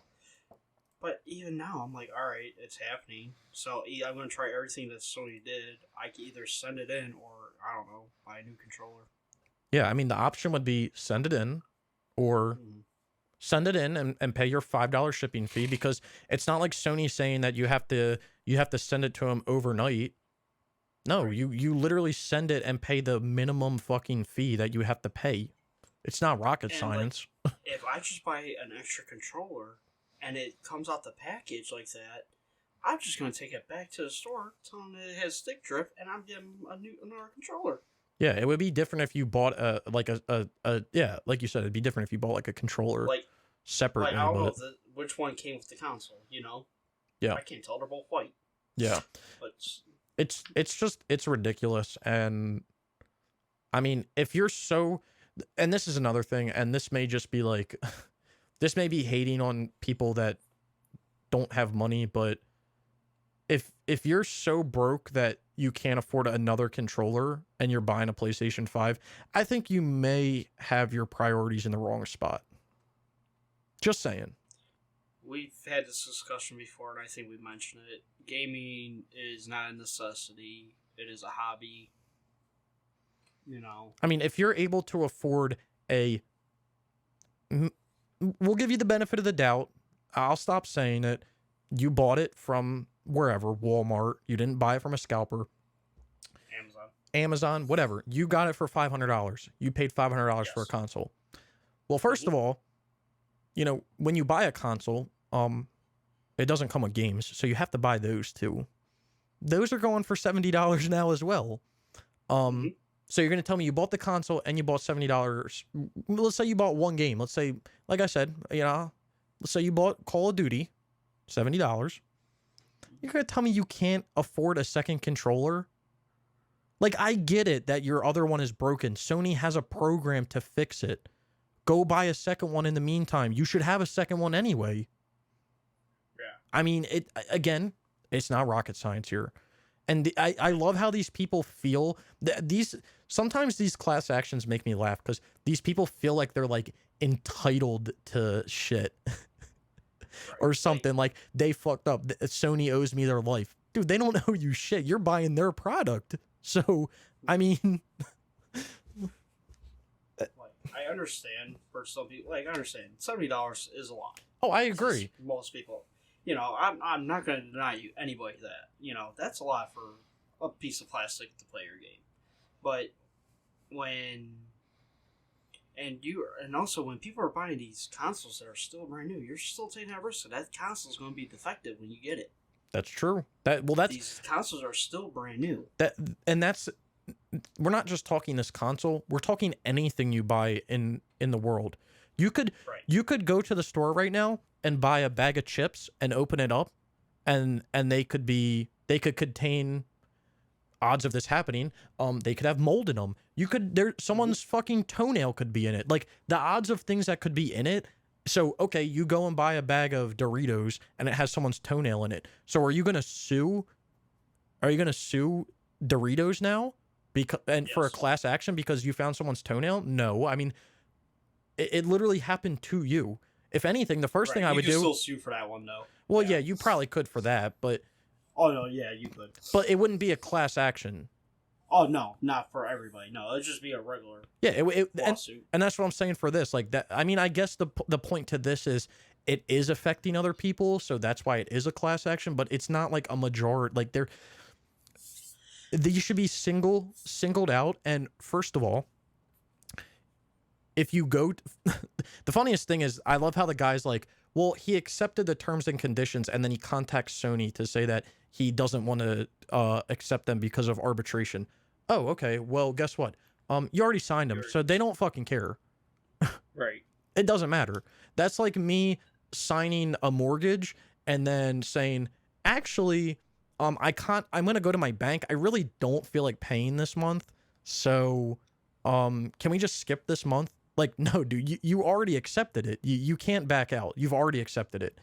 You would have to have another document that Sony would have to say that you could back out of it for arbitration. Like, there would have to be a whole different legal process. You've already accepted it. But I mean, if these people who are having this issue were to contact Sony and deal with it, and I'm sure Sony would deal with it in some way. They already have. Like, it's ridiculous. And like I said, like you said, is $70 a lot for a controller? Yes, I'm not going to disagree with that. $70 is a lot for a game, I think. That is a lot of money. But at the same time, if you're having to pick between buying a controller or buying groceries, I think that you have your priorities a little bit wrong. If you're not able to splurge a little bit and buy another $70 controller, then I think you may have your priorities just a little bit wrong. And I get it. You bought the console. It came with a controller that's supposed to work. But I just, there's some type of way that I feel about that I don't think that it should go that way. But my biggest question here is the controllers that are having the stick drift, are they the ones that came with the console? or Well, is it like a one that comes out the package?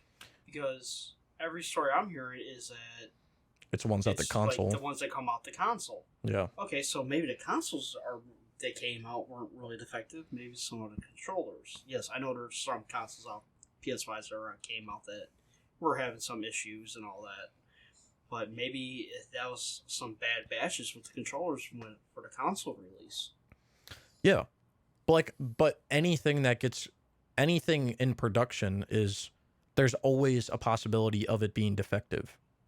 Exactly. There's always, and We all know that. yeah, and I guess me using the food example earlier was like a bad idea, but like even like cars are like that. That's why they have car warranties, and I guess that kind of like fights against lemon laws now. Yeah, and I guess that kind of fights against like what I'm going against now. But like that, the reason that they have those is because you can get a car. You could go to a dealership right now and buy a car, right? Brand new car, no miles. Drive down the road, your tire blows out. Guess what? You're under warranty, so you get a new one. But guess what? It's defective, and the whole reason for the warranty or like insurance is because it happens. Like insurance is kind of a scam, and like those warranties are kind of a scam because it happens to such a minimal amount of people that those companies or those dealerships end up making a killing off of. That's why when you buy a car, they can give you like a 60,000 mile like free warranty. Because they can afford that. But like that's like a whole different talking point. But it's a debate. Yeah. Now we're really off topic. Yeah. Yeah. I get where they're coming from. It's frustrating, but at the same time, if you can't buy a second controller to use as a backup, as Sony's fixing these, because they are fixing them, by the way. They've already mentioned that. So the fact that there's a class action going on when they've already said that they're fixing them is beyond, confusing. It takes a while to get a hold of Sony. Yeah, because there's still we're in the middle of a pandemic. Yeah, we can say pandemic, right? Okay. Yeah. We just can't say the R word. Okay. Yeah, we can't say the big C. Gotcha. So yeah, and one sort of short staff there. They're still dealing with all the console storages, any problems with the PS5. They just did a major console release. So yeah, it may take a while for you. But from what I was hearing, Sony has a callback option where once your turn, they'll call you back. Yeah. And I'll go back to my original point. At least you have a PS5. Exactly. Now onto that. It's going to be time for a snickle rant because this is our last topic of the night. And I know I put this in here just for him. PlayStation, our console scalpers, say they're tired as being seen as the bad guys in all this. And even one has come to say that they donate so much to charity and that one gives to charity. And somebody asked him what charity they donated to. And he wouldn't answer. And you're like, yeah, he probably didn't donate to charity at all. So take this one away, Snickle. So they're saying resellers think acting as a middleman shouldn't get so much bad press. Mm-hmm. That's the claim, right? So first of all, we need to look at a few things here. So first thing is the quote-unquote middleman. So first of all, are you technically a middleman? That's hard to debate because the middleman... I consider the store the middleman. That's what I was going to say. The middleman here, I think, would be the store. So it's coming from Sony. So Sony makes the consoles. Then they send them to the stores, whoever they want, whatever stores they want to send them to. Then the stores sell them to people. That's what they're supposed to do. So the store's a middleman. Now you could be considered a middleman if you're buying these consoles from Sony directly, and you're buying them at wholesale value, not retail value. There's a difference between the two of those. Mm-hmm. Because when Target goes to buy consoles, Sony doesn't just give consoles to Target. Well, maybe it's how it works, but in the background, there's other things going on. Sony just doesn't say, here, Target, take 500 consoles.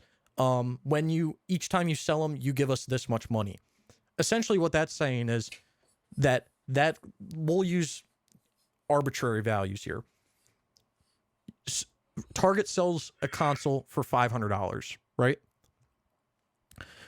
Right. When they sell it, maybe they have to pay Sony, they have to give Sony 300 of that 500. So essentially what that means is that $300 is the wholesale value of the console. That's how much Target's technically buying the consoles from Sony for.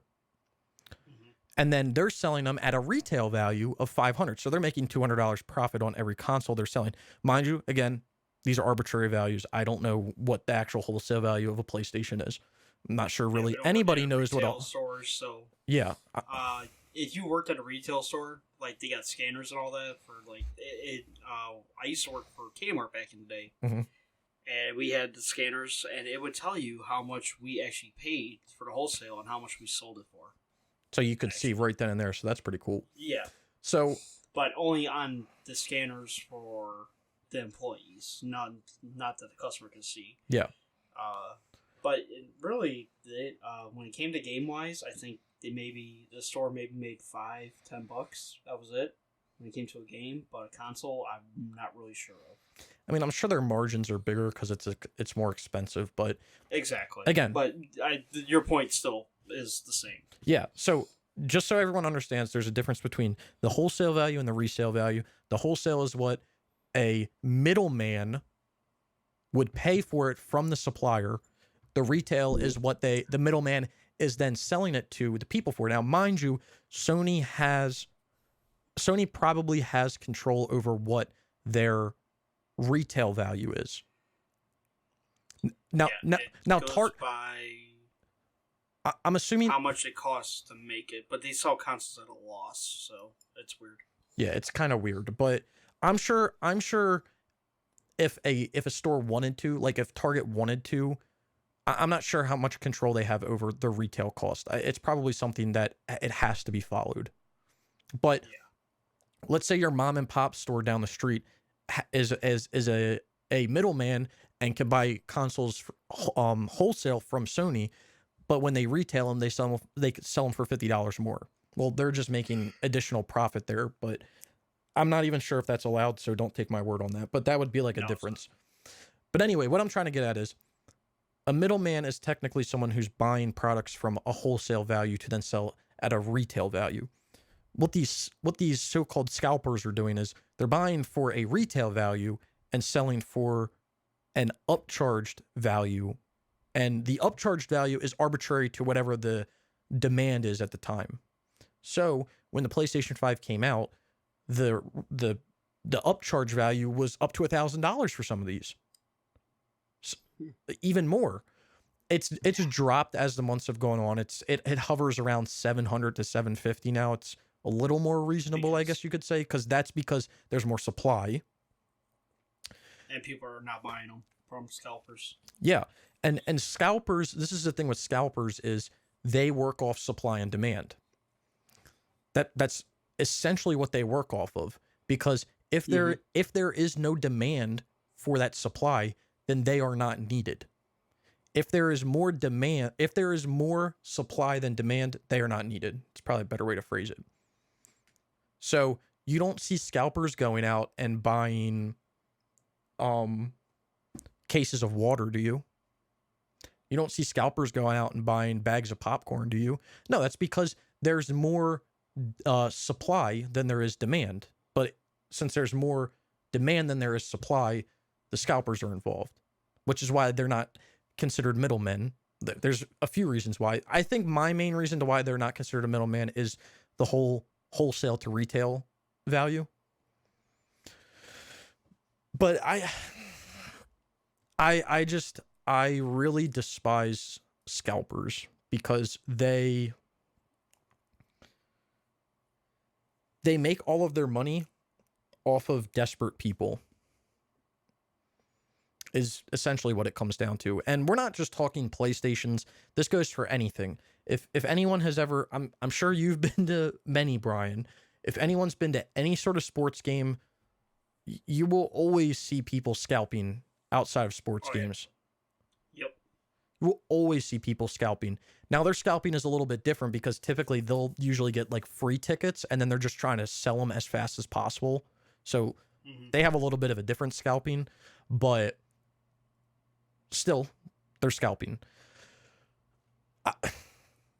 The reason that these people are seen as bad guys is because they are not middlemen. The other reason why is because they are abusing certain functions, in the main example being bots on websites, to essentially buy these consoles automatically. And then they're upcharging for an arbitrary value. So that's not fair, because since you're charging, if these people were buying PlayStations and selling them at retail value, there would be no problem at all. Mind you, they wouldn't make any money. There would be no problem with that at all. No problem. But it's the whole upcharge side of it that I think that's essentially what people hate. And it's arbitrary. It's not like you can say, hey, I'm going to go to this scalper and pay $100 extra for a place. No, it's whatever the hell they feel like charging is what they're going to get. And I mean, they are the bad guys. Plain and simple, they are the bad guys, because especially over the holidays, sometimes these are the only good times of people's entire years, and they want simple joys in consoles and video games. Sometimes that's people's simple joys, and parents were not able to get them sometimes without having to, sell an arm and a leg. Right. And again, that's probably just like, a small amount of people, but I don't know. I don't like scalping in general, and I see scalping a lot, not only in, not only with the PlayStation and Xbox right now, but it especially goes on in the shoe world. Surprisingly, there's a lot of top dollar shoes that get released, Jordans, Yeezys, all types of shoes that get released, and they sell, retail sell for $180. People will resell them for $300. And it's just like, it's almost become like a normal thing. And I guess the irritating part, and like I said before, the irritating part is the manipulation of it, the being able to set a bot up to buy things. It was way different back in the day. I remember going to buy a Wii, and there was a Circuit City by me when I bought my Wii. That's how long ago it was. Circuit City. Rip Circuit City. But homies. Pour one out for them. But what would happen when you went is every single Sunday they would do a drop of Wiis. And I forget how many they did. They did the same amount like every week. And what you would do is you would go and you would actually, it was a different amount. It wasn't the same amount. But you would go and you would wait in line. You would show up at whatever time, whatever time people started to show up, you would go and show up. You would show up and you would sit in line until it opened. And then as you went through, you got a ticket. And if you were lucky enough to be in line to get a ticket, cool. If not, you left. These people are in here creating hundreds of dummy accounts now to buy PlayStations with bots. And then people who aren't even I've literally been on every Walmart drop for PS5s. I can't get one. Can't get one. They're literally sold out in 2 seconds. So I'm not a fan of scalpers. I've never been a fan of scalpers. I think it's a scummy way of making a quick buck. And I always tell everyone, do not buy from scalpers. Nope. But that's my TED Talk. Yeah. Apparently, I believe it's in the UK. I think me and you were looking for the story before the podcast. They're talking about criminalizing scalping, actually. Yeah, I mean, I think it sounds hard, but like, I think it should be. There's a difference between scalping and selling secondhand, because people that scalp are doing it strictly for profit. When you sell secondhand, you're typically losing. It happens on everything. I built my computer for whatever, $1,200. If I go to sell it secondhand, I'm probably only going to get half of that. That's just how it works. You have to accept it. If you're lucky. Yeah, if you're lucky. It's like people who, this makes me laugh because I see it all the time when it comes to people and cars, because I'm super into cars. People will buy a car, do modifications to a car, and then try to sell it. And they try to ask the price that they put all the shit into it. No, that's not how it works. You'll be lucky to get half of what you put into it. You never do something, you never do a project, you never buy anything with an expectation to make a profit. That should never be an expectation that you make when you buy something. And the fact that these people strictly buy these with bots and then sell them at a profit just goes to show that that's not the intention here, or the intent, which is why the word scalping. So I mean, I agree that there should be something that takes place, but I will say this. I don't think it should be on the government to regulate it. No. I think it should be on these companies, and it's hard. I'm not saying it's easy. It's hard. It's hard for Walmart to say who's going to buy what. But I think it would have been, honestly, it would have been a lot easier if Sony just contacted people that already had accounts through them, and they did it that way for the first month or two. Or even like they should have done the pre-orders or something. Like, I think that's how they should have done it. And again, people just shouldn't be paying the scalping prices. The fact that people are is very sad. Well, yeah, some people are buying them at the prices, but also you could tell that a lot of people aren't, because they're not being sold, because you just see the scalpers lowering and lowering the prices too. Oh yeah, they're continuously lowering that. They've dropped significantly. After Christmas happened, they would drop pretty significantly. But I mean, they're dropping pretty rapidly. And the more releases that go through, the cheaper they get, because it's just more supply going out there. Right. PlayStation 5 console. Like, you still have a few people selling them for like $1,400 on eBay. I don't know who's buying them. I honestly don't know who's buying them for $1,400. I mean, you've got to be delusional. They weren't even selling at launch for $1,400. I mean, maybe some of them, but there's got to be, I don't know.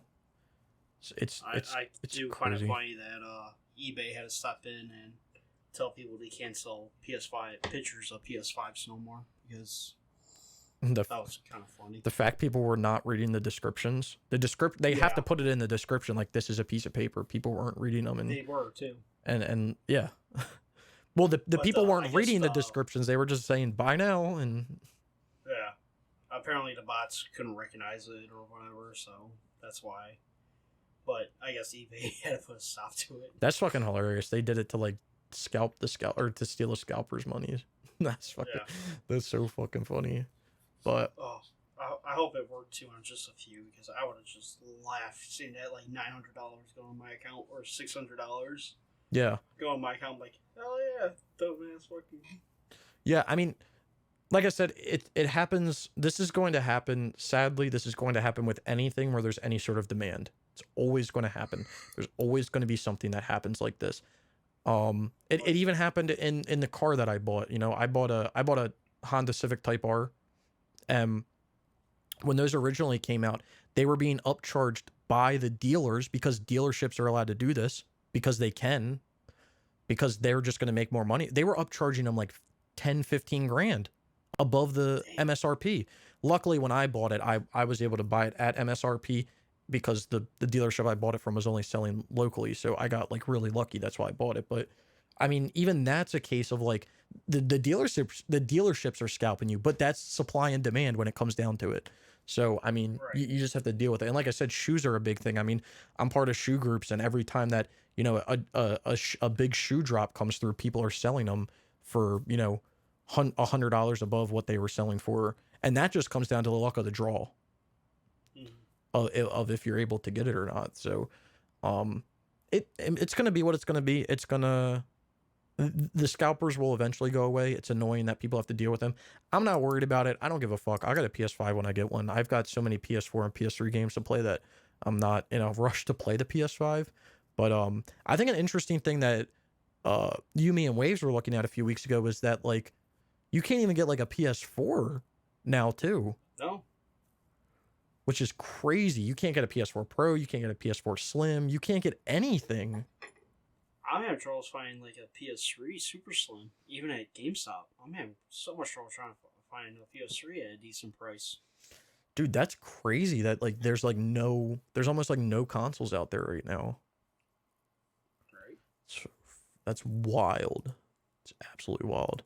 Well, I probably didn't get as heated as that was made out to be, but I mean, this is what it comes down to at the end of the day. Scalpers suck. Don't buy from them.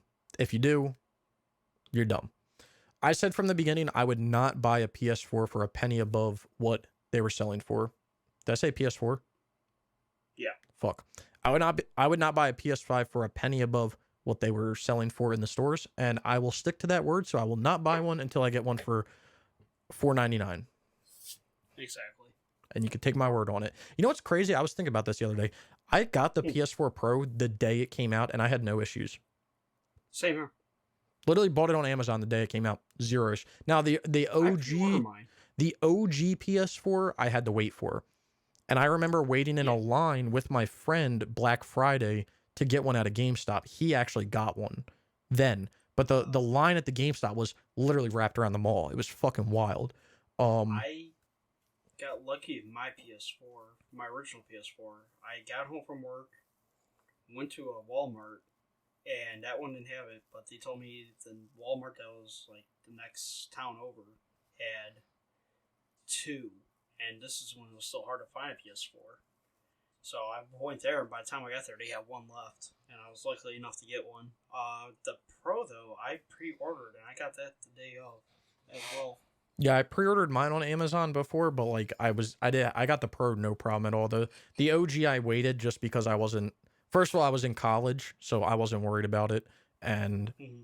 it was my freshman year, so I was just wilding out. But yeah, I got it, I got it down the line, and it wasn't like it wasn't a big deal to me. But Exactly. man, I thought of something, but now I forgot it. Shit. And let's see, PS3, I didn't really have a hard time getting, but I got my PS3 maybe a year after it got released. Yeah, I got my PS3 in 20, or I think I got it 2009 maybe. So, and I had the Slim, so I didn't have any issues with that. And then when I started looking around for replacement and extra ones, I found Super Slims no problem at all. Oh, what I was gonna say was, I think the other issue right now with the Scalpers is it's being amplified because of the big C happening right now. Mm-hmm. Because every time you buy one of these, it's buy online in-store pickup. You can't physically go to like there's never like a line to wait to get these or anything like that. Like they're always selling out right away. They're in-store pickup only, so you have to buy it in advance online. Like if there was none of the online buying in advance, I don't think that there would be as many Scalpers as there are. But the fact that everything's online just amplifies everything that's happening right now. And like you said, with like the Walmart, when you got your original PS4, like you went to one and they told you this one had it, and by the time you got there, they still had it. Like that would never happen today. Never. Oh no, I got lucky with the Pulse 3D headset for the PS5 because it was one thing I couldn't pre-order when I pre-ordered my PS5 because they sold out, and I didn't get that until after Christmas, New Year's or Christmas. And I was lucky because I went to go get my oil change in my car, and while I'm waiting, I'm like, I'm gonna see at Target. I'm just shopping online. I'm looking. I'm like, well, this Target says it has one. I got to that Target. The shelves were empty. Apparently, it must have just gotten there, and they're like starting it. And I go to like this. I'm like, do you have one of these? Or my phone's like, I think so. She goes through. I'm like, it's right there. I was like, I'll buy it. She's like, oh, okay. And somebody up right behind me is like, do you get any more of these? She's like, no, he got the last one. They only had like 2 come in. Damn. I'm like, oh, thank God. I was like, I was searching for months for it. That's what it's about. The look. I just, Yeah. again, I'm hoping I can get a PS5 in the next month or two, but I'm literally in like zero rush to get one. I have so many games to play on the PS3, PS4 that like I'm not in any sort of rush, so it is what it is. And I look I keep an eye out for you too. Like, hey, this so and so, they say they're gonna have them. Yeah, Keep an eye out. yeah. So that's our last topic for the day. I guess the week actually, not the day. If you guys have any, You do this every day.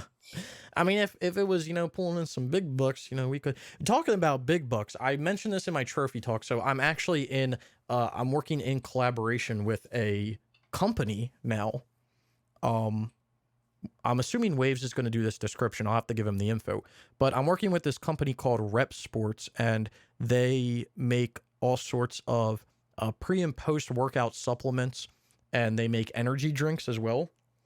And energy drink supplements, so kind of like G Fuel, except not really in the tubs. They're in like individual packets. Okay. So I'm gonna leave a link to that in the description. You can use. I have a coupon code SNICKLE.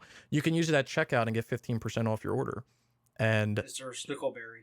no, so there's not a Snickleberry yet. Hopefully, if we can get some traction going, maybe I can contact them and get it going. But I've been drinking their energy drinks. I got like a sample pack of them, and they're like phenomenal. They're 0 sugar, so they're not like a monster or anything. Do they have fruit punch? I don't know. Let me look up their flavors right now. So the one that I actually had one tonight. It was called guava mango, but Okay.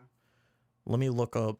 So if you go to their website, so this is the flavors they have. They have something called Voodoo,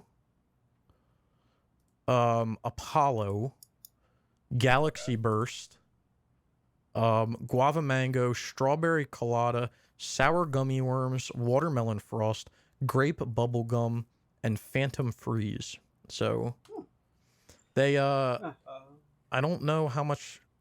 It says they average around $30 for a case of 12, so you can get a few dollars off if you use the coupon code. But the more people that do that, I actually am getting some sort of like monetary value from sales. So nice. if people buy it, maybe I can actually pay the boys some money. I need to buy Wave some PS Plus, so. Yeah.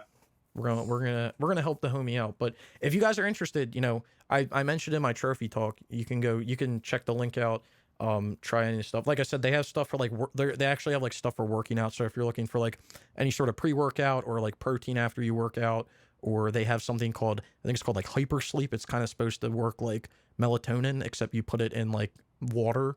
So Shit. I've used I've been using all their stuff, and it all works like really good. So I'm not just speaking because I'm like affiliated with them. I actually do use their shit, and it's very useful. If you need energy, of course. I guess if you're trying to go to sleep too. But all right. yeah, I'll leave that down below. Like I said, leave in the comments below any topics that you guys want us to discuss in the future. We didn't have any trophy topics this week, but it is what it is. Thank you for all the support, everybody. Yep, we really do appreciate it. Leave a like, comment, subscribe if you haven't already. It means a lot to us. Hopefully, you'll listen to this one, listen to next week's. Or the previous weeks. Yeah, and the previous weeks. Thanks for everybody. Links are below, and I think that'll be it for tonight. It should be. All right, everybody. Good night. Good night or day, everyone. Have a good time, my or friends. Or afternoon. Or evening. Yeah, whatever. All right. Bye. I gotta take a piss.